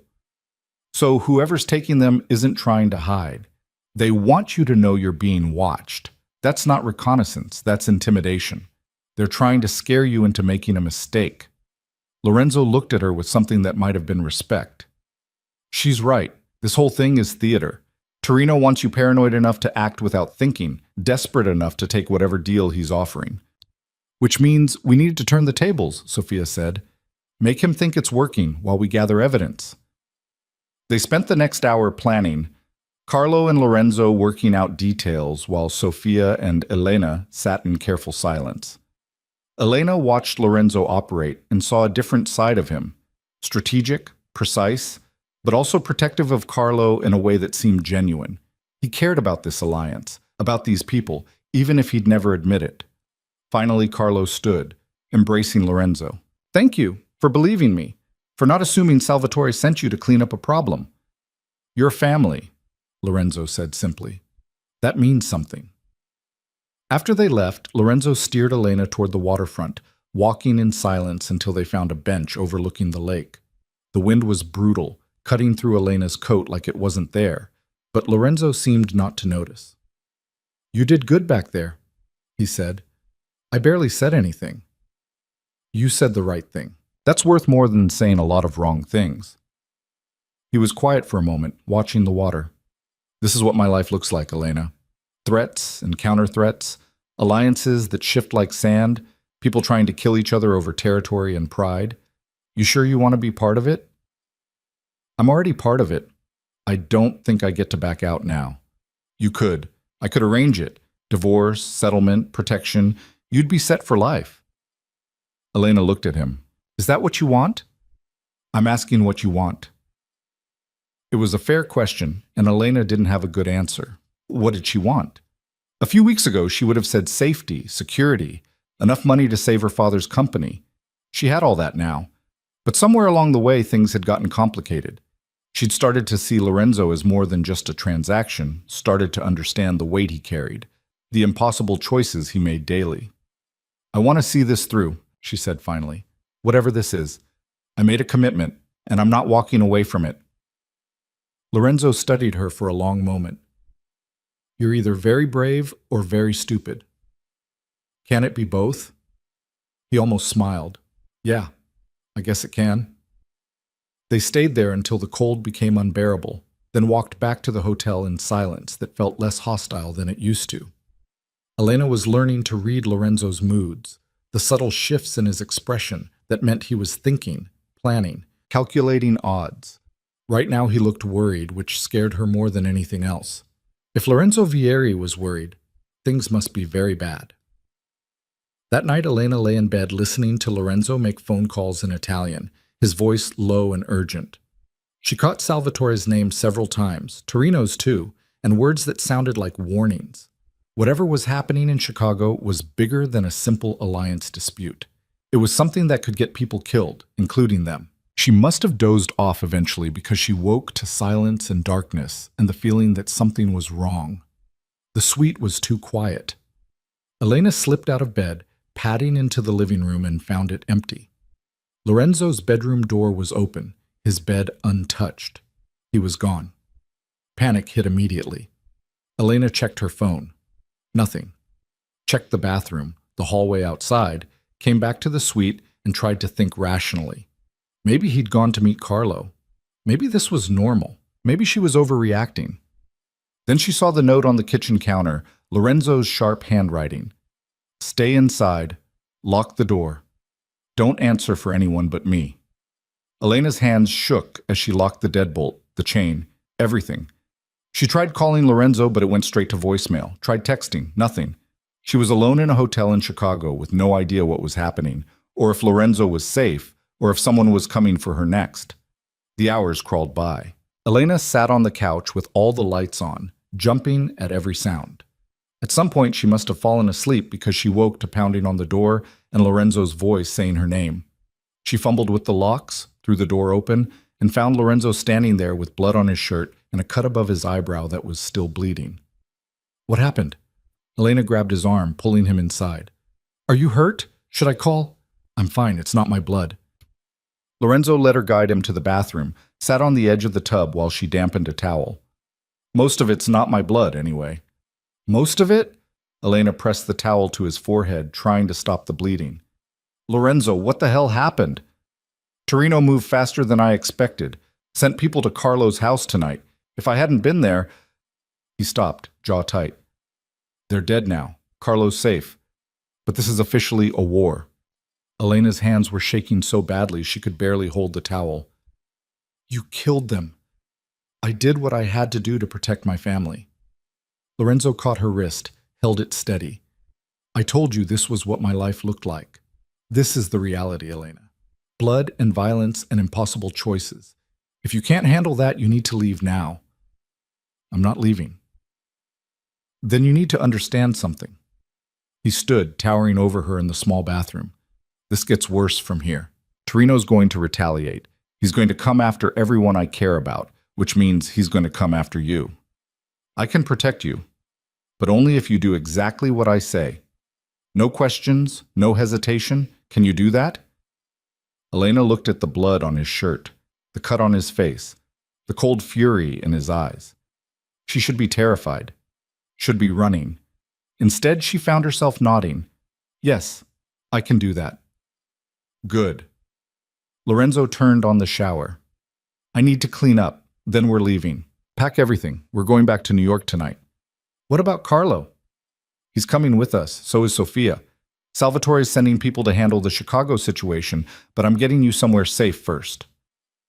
Elena left him to shower and packed with hands that still trembled. This was real. The violence, the danger, all of it was real, and she was in the middle of it. She'd married Lorenzo knowing what he was, but knowing and experiencing were completely different things. By the time Lorenzo emerged, dressed in clean clothes with the cut on his forehead butterfly bandaged, Elena had both their bags by the door. He looked at her, surprised. You're fast. You said we were leaving. I'm ready. Something shifted in his expression, respect, maybe, or the beginning of trust. Let's go. The ride to the airport was tense. Elena sandwiched between Lorenzo and Sofia in the back of an armored car while Carlo rode up front with the driver. Nobody spoke. Sofia held her father's hand over the seat, and Elena saw tears on her face that she was trying to hide. At the airport, Salvatore's private jet was waiting. Lorenzo hustled them all aboard, his phone constantly ringing with calls he answered in clipped Italian. Elena strapped in next to Sofia, who finally broke her silence. Thank you, Sofia said quietly. For what? For not falling apart. For staying calm. My father needs that right now. Seeing that Lorenzo's wife can handle this means maybe the alliance isn't as fragile as it looks. Elena wanted to laugh at the irony. She wasn't handling anything. She was barely keeping it together, surviving moment to moment, pretending she was fine when really she wanted to scream. I'm terrified, Elena admitted. Good.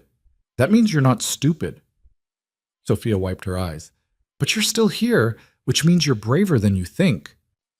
The flight back to New York felt endless. Carlo slept fitfully, exhausted from adrenaline crash. Sophia stared out the window. Lorenzo made phone calls, coordinated with Salvatore, arranged protection for everyone, and Elena sat in the expensive leather seat and tried to process what her life had become. When they finally landed, dawn was breaking over New York.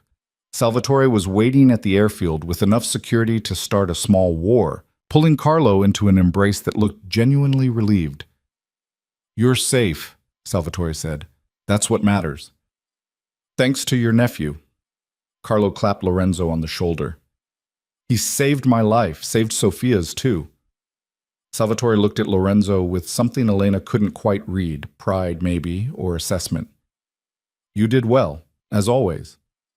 Then his gaze shifted to Elena. And you, young lady, I hear you spotted something my nephew missed. Elena's throat was dry. Just an observation? An important one. Lorenzo, you married a smart woman. Don't screw it up. Salvatore turned back to Carlo.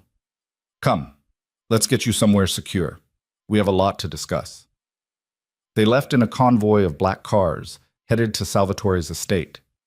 Elena and Lorenzo ended up back at the penthouse, alone for the first time since Chicago. The silence felt heavy, loaded with things neither of them knew how to say. Lorenzo headed straight for his room, started stripping off his jacket. Elena followed, standing in the doorway. You killed people tonight, she said.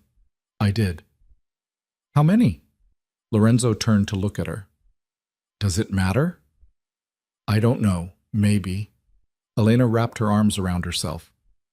I keep thinking about what Sophia said, about blood on your hands. And I thought I understood what that meant, but I didn't. Not really. Not until tonight. And now that you do understand, I'm still here. She didn't know why she said it, didn't know what she was trying to prove, but it was true. Despite everything, the violence, the danger, the reality of what Lorenzo was, she was still standing in his doorway instead of running. Lorenzo crossed the room slowly, stopping close enough that Elena could see the exhaustion in his eyes, the weight of whatever he'd done tonight. You should be scared of me. I am. Then why are you still here? Because... Elena struggled to find the words. Because I think you did what you had to do. To protect Carlo, to protect your family. And maybe that makes me complicit. Maybe it makes me as bad as everyone says. But I understand why you did it, and I'm not going to judge you for surviving. Something in Lorenzo's expression cracked. He reached out, cupped her face with a hand that was still scraped from whatever fight he'd been in, and looked at her like he was seeing someone different than who he'd married. You're not what I expected, he said quietly. Neither are you. They stood there, caught in a moment that felt fragile and dangerous, until Lorenzo's phone rang and shattered it. He answered, listened, his expression going dark. When? A pause. I'll be there in an hour. He hung up, already moving. I have to go. Salvatore needs me at the estate. What happened? Torino responded. He's threatening to go public with everything. Our business, the alliance, all of it. We need to contain this before it becomes a bigger problem. Lorenzo grabbed a clean shirt, changed quickly. Stay here. Don't go out. Don't answer the door. I'll be back as soon as I can. Lorenzo. Elena, please, just this once. Don't argue. Stay here where it's safe. He left before she could respond, and Elena was alone again in the too quiet penthouse. She tried to sleep but couldn't. Tried to eat but had no appetite. Ended up pacing the living room and thinking about blood and violence, and the fact that she'd just told Lorenzo Vieri she understood why he killed people. What did that make her? The day crawled by. Elena checked her phone obsessively, but got nothing from Lorenzo except one text around noon. Still dealing with this. Might be late. You okay? She typed back, fine. Be careful. His response was immediate. Always. By evening, Elena was climbing the walls. She turned on the TV, found a movie, couldn't focus. Made coffee, let it go cold, stood at the windows and watched the city light up as night fell, wondering where Lorenzo was and whether he was safe. Her phone rang just after 8. Unknown number. Elena almost didn't answer, remembered Lorenzo's warning about not talking to strangers, but something made her pick up. Hello? Elena Carter? A man's voice, smooth and unfamiliar. Or should I say Elena Vieri now? Her blood went cold. Who is this? A friend. Someone concerned about your well-being. The man chuckled. You're in over your head, sweetheart. Married to a murderer. Caught up in a war that's going to get you killed. But I can help you. I can get you out. I don't need your help. You will. Soon. When Lorenzo can't protect you anymore. When his family turns on him. When everything falls apart. And it will fall apart, Elena. I promise you that. You'll wish you'd taken my offer. Who the hell are you? Tell Lorenzo that Marcus Torino sends his regards. And Elena, watch your back. The people closest to you are often the most dangerous. He hung up. Elena stood there shaking, the phone still pressed to her ear, and felt the world tilt sideways. Torino had her number, knew where she lived, was threatening her directly.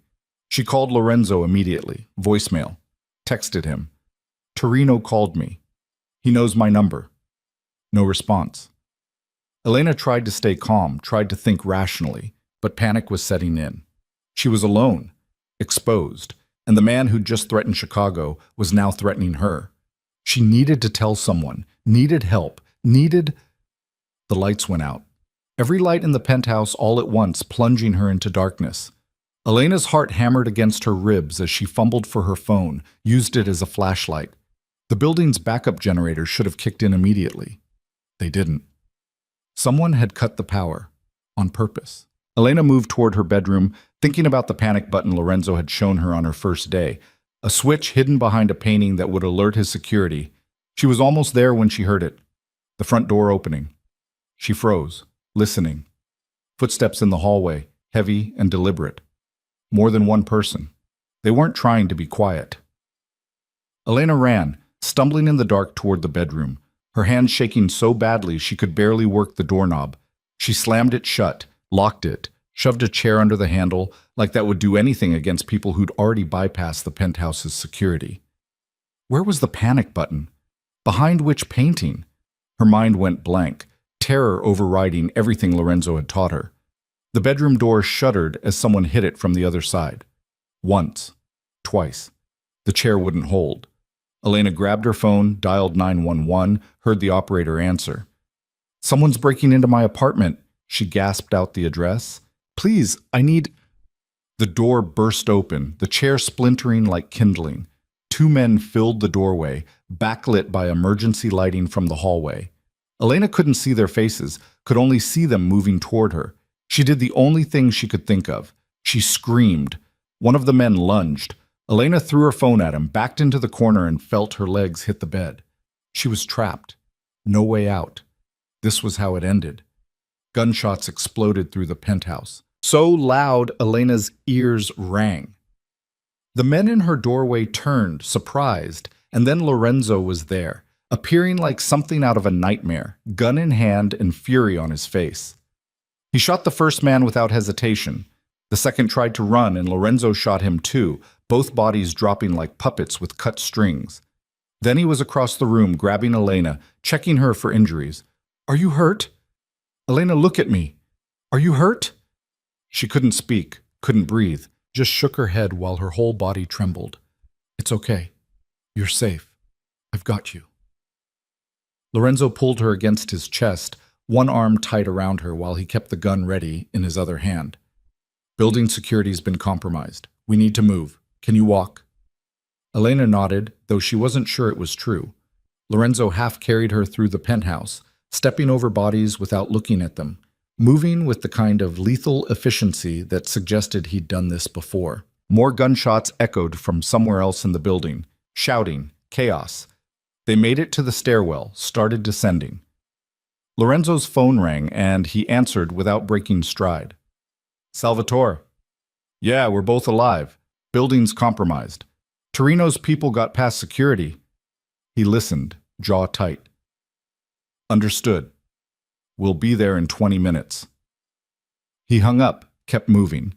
Elena focused on putting one foot in front of the other, her mind refusing to process what had just happened. The bodies, the blood. The way Lorenzo had killed 2 men to save her without even blinking. They reached the parking garage. Lorenzo's car was waiting, engine already running. Someone had prepared an escape route. He bundled Elena into the passenger seat, took off before she'd even fastened her seatbelt.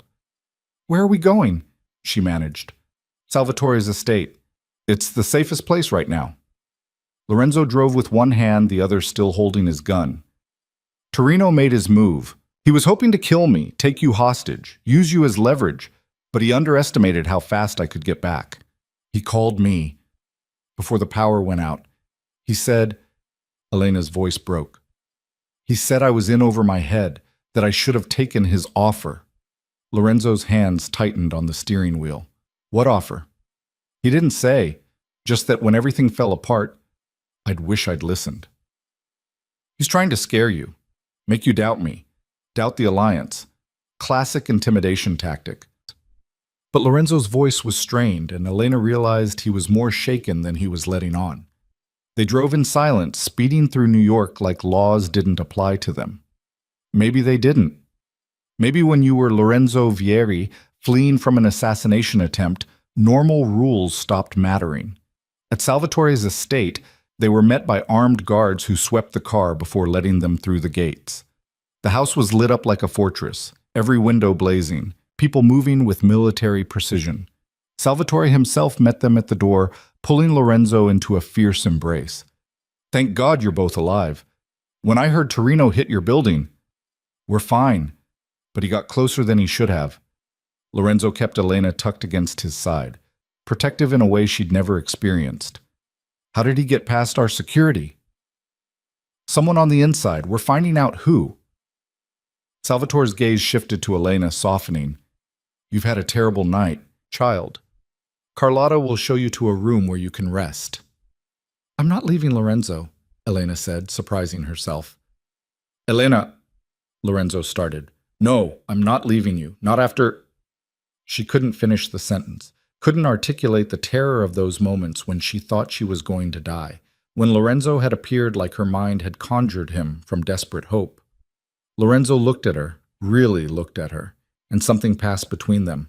An understanding, maybe, or the beginning of something neither of them had names for yet. She stays with me, he told Salvatore. His uncle raised an eyebrow but nodded. As you wish. Come, we have much to discuss. They gathered in Salvatore's study. Lorenzo, Salvatore, Carlo, and a handful of men Elena recognized from the family dinner. She sat in the corner trying to be invisible while her hands still shook and her mind replayed the sound of gunshots over and over. Torino crossed a line, Salvatore said, his voice dangerously calm. Attacking family in their homes. That's not business, that's war. He's getting desperate, Carlo added. The Chicago operation failed. He knows we're on to him. So he went after the one thing he thought would break Lorenzo's focus. All eyes turned to Elena. She felt herself shrinking under the attention, but Lorenzo moved to stand beside her chair, his hand settling on her shoulder. He failed, Lorenzo said flatly.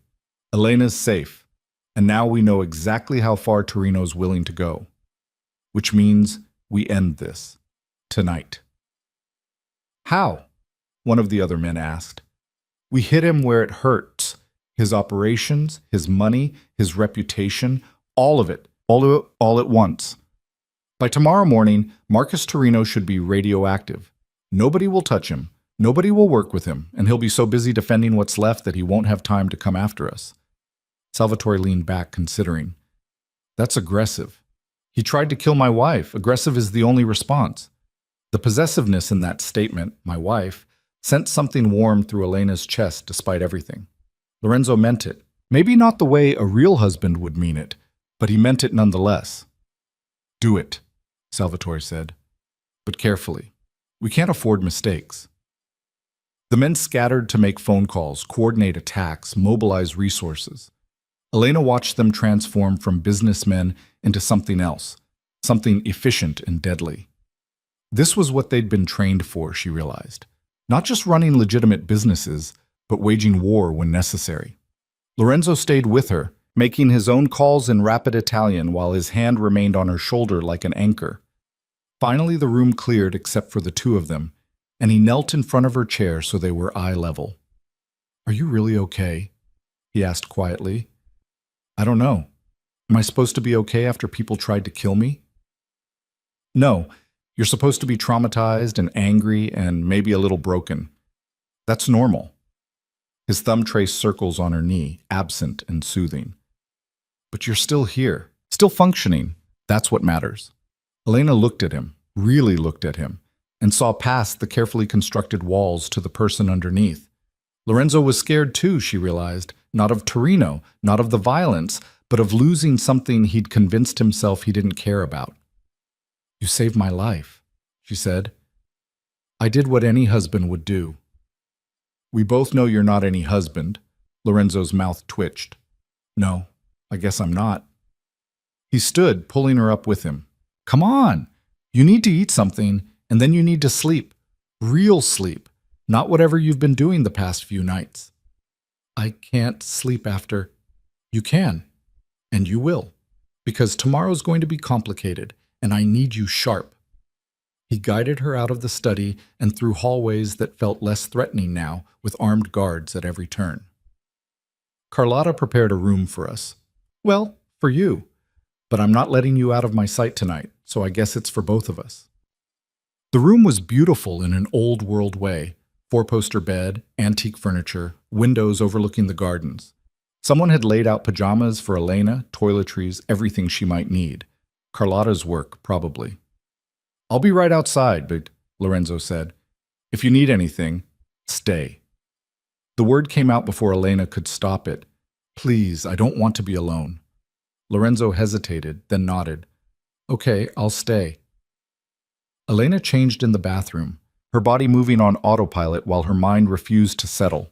When she emerged, Lorenzo had shed his jacket and shoes, but was still fully dressed, sitting in an armchair by the window with his gun on the side table within easy reach. "You sleep," he said. "I'll keep watch." "You need sleep too." "I'll sleep when Torino's not a threat anymore." Elena climbed into the massive bed, pulled the covers up, and felt tears finally start to fall. She'd been holding them back for hours, refusing to break. But now, in the safety of this room with Lorenzo standing guard, everything crashed down at once. She cried silently, face pressed into the pillow, until she felt the bed dip and Lorenzo's hand on her back. "Hey, it's okay. You're safe now." "I was so scared," she whispered. "When those men came in, when I thought that was it, that I was going to die in that apartment and nobody would even care." "I would have cared." Lorenzo's voice was rough. "Elena, if something had happened to you—" He stopped, seemed to struggle with words he wasn't used to saying. "You matter. To me. More than you should for what this marriage was supposed to be. And I'm sorry I put you in danger. I'm sorry I didn't protect you better." Elena turned to look at him, saw guilt and something else, something vulnerable in his expression. "You did protect me. You came back in time. You saved me. Barely. If I'd been 5 minutes later, but you weren't.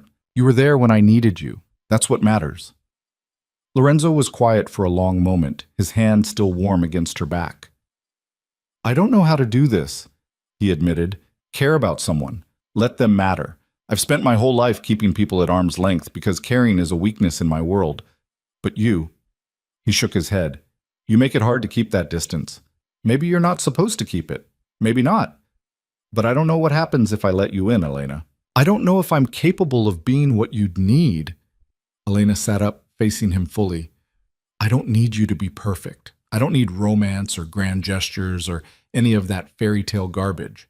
I just need you to be honest with me, to treat me like a person, not a possession. Can you do that?" "I can try. That's all I'm asking." They looked at each other in the dim light, and something shifted between them. something fundamental that changed the nature of everything that had come before. This wasn't a fake marriage anymore. It wasn't a transaction or a business arrangement.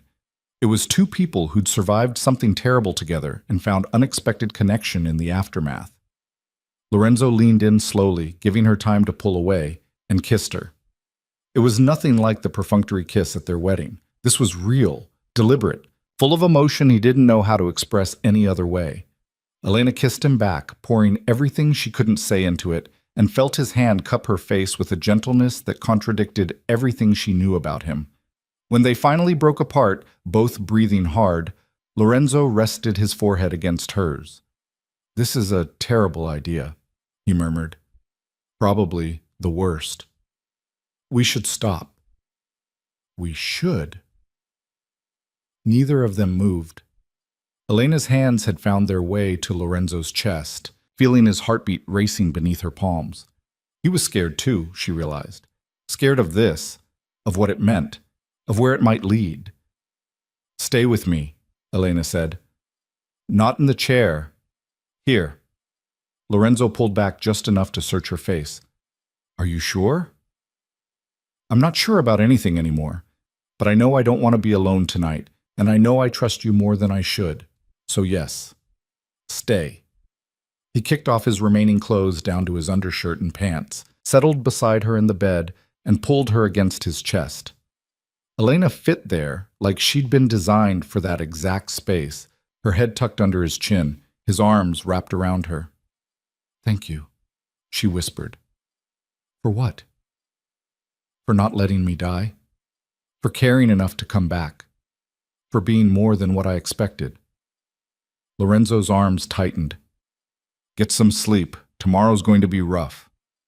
But Elena was already drifting off, exhaustion finally winning, safe in a way she hadn't felt since this whole thing started. She woke to daylight and voices outside the door. Lorenzo was already up, dressed, on the phone speaking in clipped Italian. When he saw she was awake, he ended the call. "It's done," he said. "Torino's operations are in shambles. The Fed's got an anonymous tip about his money laundering. They're freezing his accounts as we speak. His allies are distancing themselves. By noon, he'll be completely isolated. Is he going to retaliate? He can try, but he won't get far. Salvatore's made it very clear what happens to people who come after family." Lorenzo sat on the edge of the bed. "How are you feeling?" "Like I survived something I shouldn't have." "That's accurate." He brushed hair from her face, the gesture tender in a way she'd never expected from him. "I need to ask you something, and I need you to be honest. Do you want out of this marriage, this life, all of it? Because I can arrange it. You'd be protected, financially set, free to go wherever you want. No judgment, no consequences." Elena's chest tightened. "Is that what you want?" "I'm asking what you want." She thought about it, really thought about it. Leaving would be easier, safer. She could go back to her old life, rebuild without the constant threat of violence, without being complicit in things that probably kept her from sleeping at night. But she'd also be leaving Lorenzo. This complicated, damaged man who'd somehow become more than just a means to an end. Who'd risked his life to save hers, who'd held her while she cried, who'd kissed her like she mattered. "I want to stay," Elena said. "Not because of the contract or the money or saving my father's company. I want to stay because of you, because somewhere in this mess I started caring about you, and I want to see where that goes." Lorenzo's expression did something complicated. Surprise, relief, fear, hope, all tangled together. "Even knowing what I am, what I've done?" "Even knowing all of it. You're not a good man, Lorenzo. But you're not the monster everyone thinks you are either. You're just complicated. And I think I'm okay with complicated." He kissed her again, slower this time, like he was trying to memorize the feeling. When he pulled back, his eyes were suspiciously bright. "I don't deserve you," he said quietly. "Probably not, but you're stuck with me anyway." They stayed there for a moment, tangled together in the morning light, until reality intruded in the form of Carlotta knocking on the door. "Lorenzo, your uncle needs you, now." The urgency in her voice got them both moving. They dressed quickly and found Salvatore in his study, looking grim. "Torino's dead," he said without preamble. "Suicide, according to the initial reports. Gun in his hand, note beside him saying he couldn't live with the shame of his failures." Lorenzo's expression went carefully blank. "Suicide. That's the official story, and it's the story we're all going to stick with. Understood?" It wasn't suicide, Elena realized. Someone had killed Torino and made it look like he'd killed himself. Maybe Salvatore's people, maybe Lorenzo's, maybe someone else entirely, but it was murder dressed up as convenient resolution. "Understood," Lorenzo said. Salvatore's gaze shifted to Elena. "You've seen and heard a lot in the past few days, things that could cause problems if they became public. I need to know you can be trusted to keep family business private." It was a test and a threat wrapped together. Elena met his eyes and didn't flinch. "I'm family now. Family protects family. You have my word." Salvatore studied her for a long moment, then smiled. "You're tougher than you look, Elena Vieri. My nephew chose well." He turned back to Lorenzo. "The Chicago situation is resolved. Carlo's territory is secure, and Torino's no longer a threat, which means you can finally focus on your own life instead of constantly putting out fires." "What does that mean?" "It means I think you've earned some time. Take your wife home. Build something real with her instead of just playing house. You deserve that, Lorenzo. Both of you do." Walking out of Salvatore's estate felt like walking out of a war zone. Elena's body was heavy with exhaustion and relief and the weight of everything that had happened. Lorenzo kept her close, his hand on the small of her back, protective but also possessive in a way that felt different now. In the car, Elena leaned her head against his shoulder. "What happens now?" "Now? We go home. We figure out how to be married for real instead of just for show. We build something that isn't based on contracts and desperation." Lorenzo's fingers laced through hers. "And we try to be happy, however that looks." "You think we can? Be happy?" "I think we've survived everything else. Happiness might actually be easier."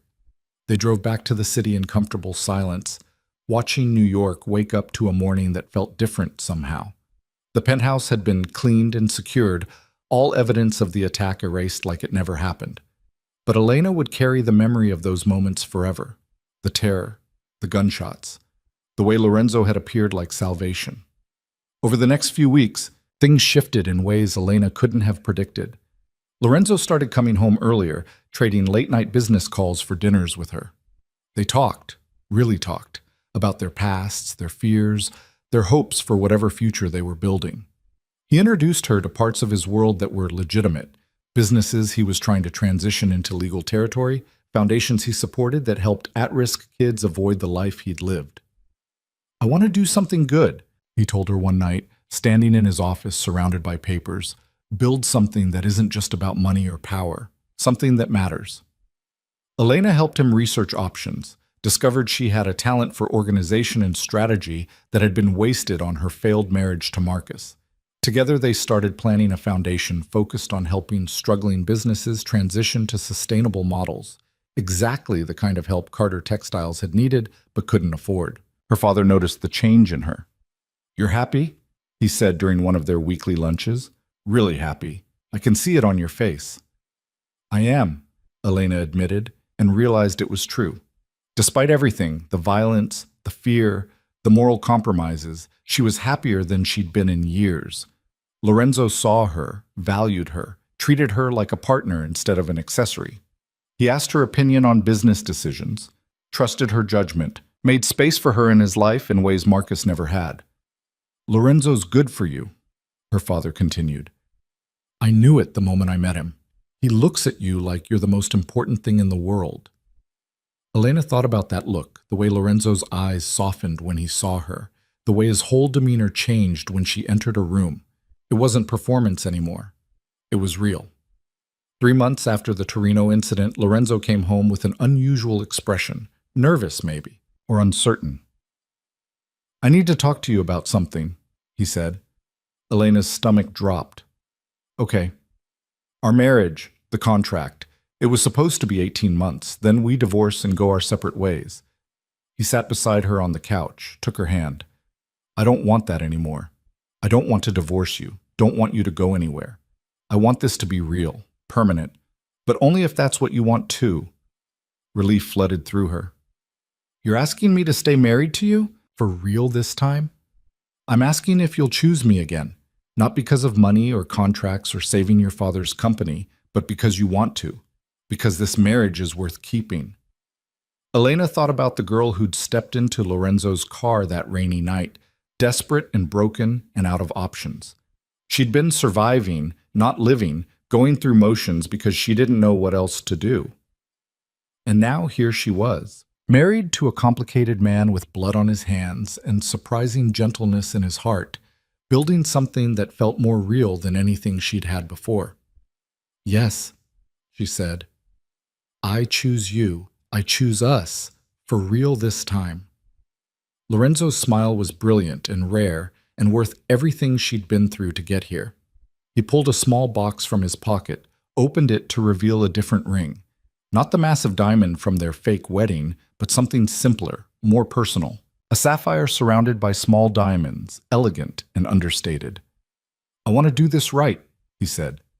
Marry you again, but this time because we love each other.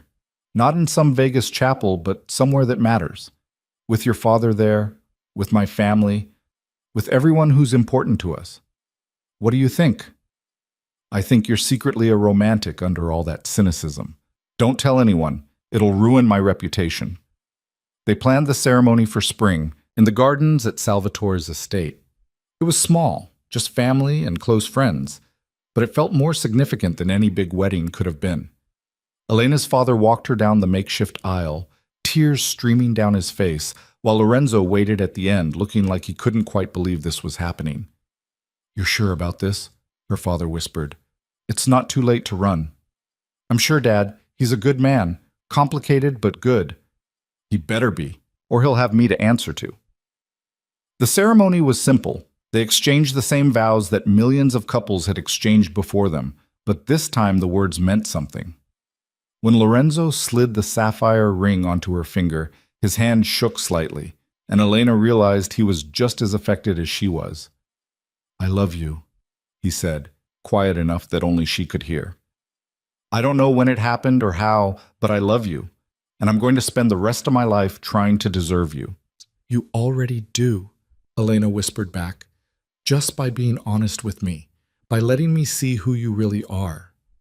They kissed as husband and wife, real husband and wife this time, and the applause that followed felt like vindication.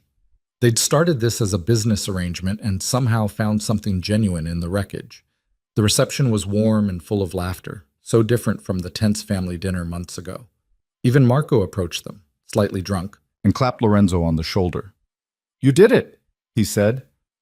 Found something real in all this mess. I'm jealous, cousin, and happy for you, both of you. Thanks, Marco. Just don't forget about the rest of us now that you've gone soft. But he was smiling when he said it, and Elena realized he meant it as a blessing, not an insult. Carlotta cornered Elena near the end of the night, pressed another card into her hand. Same number, she said. Still valid. You ever need anything, you call me. Understood? Understood. Thank you for everything. Thank Lorenzo. He's the one who fought for you, who changed the rules for you. Carlotta kissed her cheek. But you changed him too. Made him human again. That's worth more than you know. As the party wound down and guests departed, Elena found herself alone with Lorenzo in the gardens, the same place Carlotta had given her that first piece of advice months ago. Happy? Lorenzo asked, pulling her close. Terrified, Elena admitted. But happy. Is that normal? I think for people like us, terrified and happy might be the same thing. He rested his chin on top of her head. I know this isn't a fairy tale. I know there's still going to be hard days, dangerous situations, times when you question whether this was worth it. But I promise I'll fight for us. For this. For whatever future we're building. I know. That's why I'm here. They stood there as night fell, wrapped in each other, and Elena thought about transformation. She'd come to Lorenzo as a broken woman looking for salvation, and found something better. Partnership, respect, love, that had grown in the darkest soil imaginable. She'd learned that sometimes the things you choose out of desperation turn out to be exactly what you needed, even if you didn't know it at the time. 6 months later, Elena stood in their penthouse. No longer Lorenzo's penthouse, but theirs, filled with her touches and their shared life, and felt the first flutter of movement in her belly. She'd found out 2 weeks ago, but hadn't told Lorenzo yet, waiting for the right moment. He came home that evening, tired from meetings, but smiling when he saw her. "Good day?" he asked, kissing her hello. "Interesting day. I have news." "Good news or bad news?" "Depends on your perspective." Elena took his hand, placed it on her still flat stomach. "We're going to have a baby. In about 6 months, give or take." Lorenzo went very still, his expression cycling through shock, fear, and then something like wonder. "A baby. We're having a baby. Is that okay? I know we never talked about—" He kissed her, cutting off her words, and when he pulled back, there were tears in his eyes. "It's more than okay. It's everything. You're everything." "We're going to screw this up," Elena said, laughing and crying at the same time. "We have no idea what we're doing." "We'll figure it out.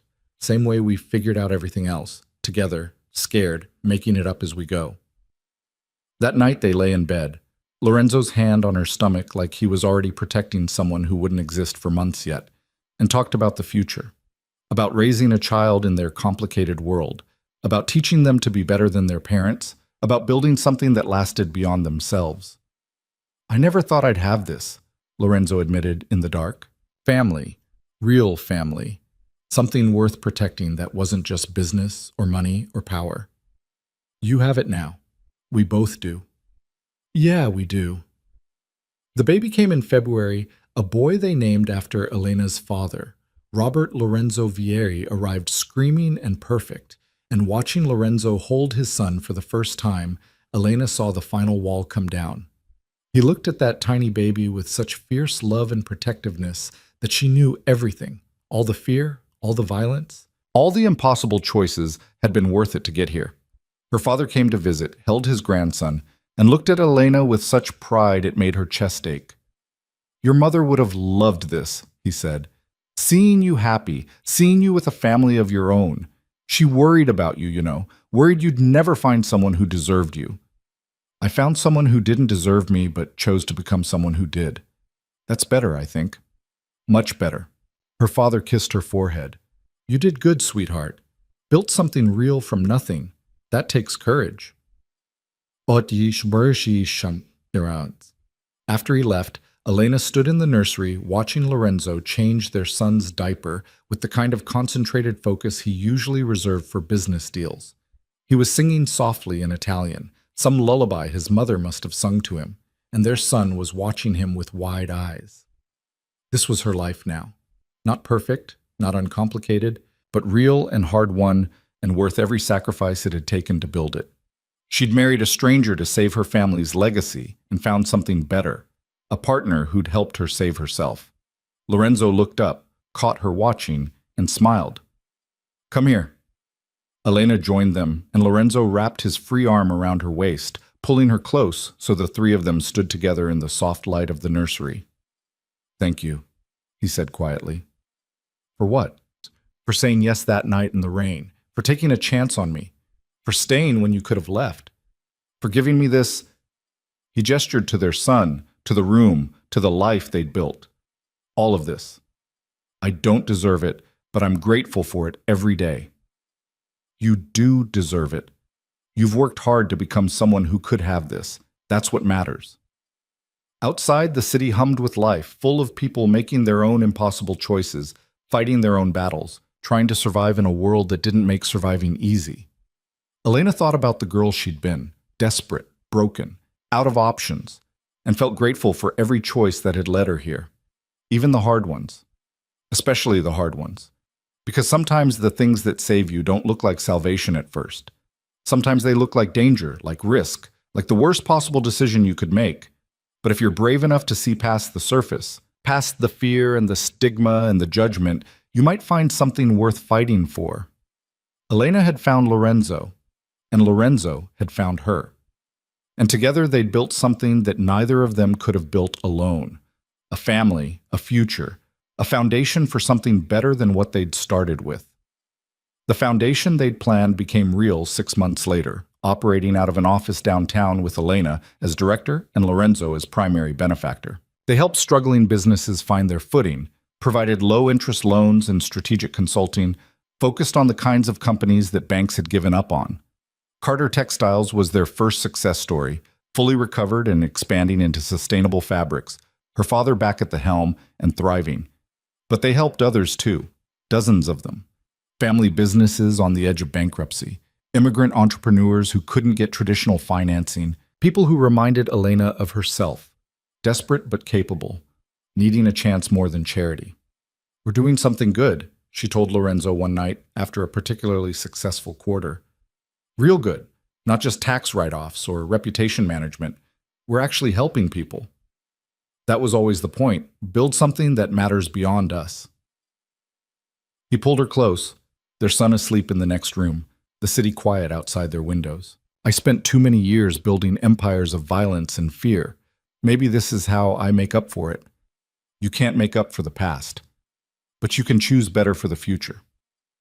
"That's what I'm doing, choosing better, choosing you, choosing this life, choosing to be someone my son can be proud of." It wasn't perfect. There were still hard days, still moments when Elena questioned whether she'd made the right choices. Lorenzo's past didn't disappear just because he wanted it to.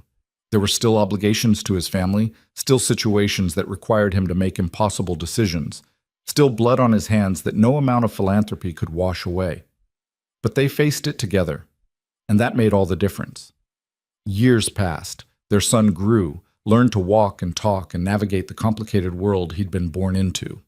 They had a daughter 2 years later, a fierce little thing with Elena's stubborn streak and Lorenzo's dark eyes.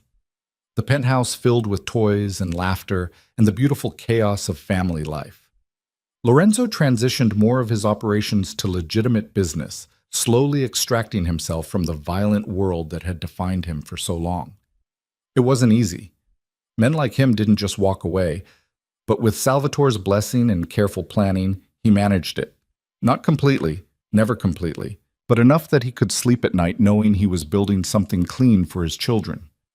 Elena watched him change, watched him soften in ways she never would have predicted, and felt grateful for whatever cosmic accident had put her in his car that rainy night. She'd saved her father's company, yes, but she'd also saved herself. Found strength she didn't know she had, built a life she couldn't have imagined, became someone she was proud to be. On their 5-year anniversary, the real one, not the Vegas one, they renewed their vows again. Just the two of them this time. No witnesses except their children and the life they'd built. Lorenzo had aged well, silver threading through his dark hair, lines around his eyes that came from laughter now instead of stress. 5 years, sis, he said, holding both her hands. 5 years of being married to you for real. Best decision I ever made. Best decision we ever made, Elena corrected. I chose you too, remember? How could I forget? You chose me when you shouldn't have, when it made no sense, when everyone would have told you to run. And you're still here. Still here. Always here. They kissed as the sun set over the city, their children playing in the garden behind them, and Elena thought about transformation again, about how people aren't fixed. They're always changing, always becoming something new. Lorenzo had been a violent man when she met him, someone capable of terrible things. He still was, probably, under the right circumstances. But he was also a father, a husband, a philanthropist trying to do better. And Elena herself had changed too. From a broken divorcee with no options to a woman who'd built a foundation, raised children, partnered with one of the most dangerous men in New York, and somehow made it work. She'd learned that strength wasn't about never being afraid, it was about being terrified and choosing to stay anyway. Their story wasn't a fairy tale. It was messy and complicated and built on foundations that would make most people uncomfortable, but it was theirs, earned through blood and tears and impossible choices, and that made it real in ways fairy tales could never be. As night fell and they gathered their children to go inside, Elena looked at Lorenzo, really looked at him, and saw everything they'd survived to get here. The fear, the violence, the desperate bargain that had somehow become the best thing in both their lives. I love you, she said, simple and true. Lorenzo smiled, the real smile he saved just for her. I love you too, even though you're way too good for me. Probably, but you're stuck with me anyway. Thank God for that. They walked inside together, a family built from desperation and transformed by choice, and Elena felt complete in a way she'd never expected to feel again.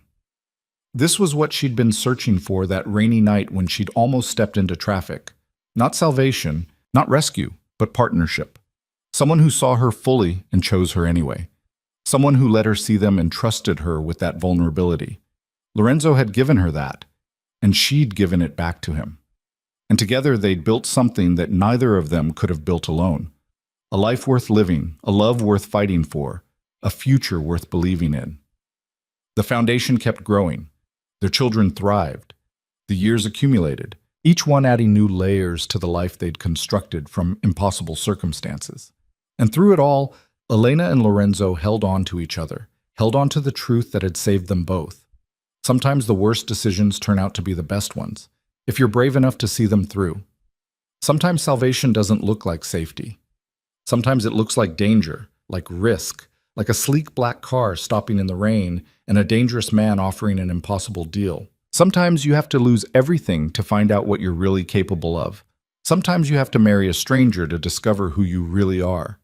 Elena had done all that, and she'd do it again in a heartbeat, because the life she'd built with Lorenzo, messy and complicated and imperfect as it was hers. Truly, completely, undeniably hers. And that was worth everything it had cost to create it.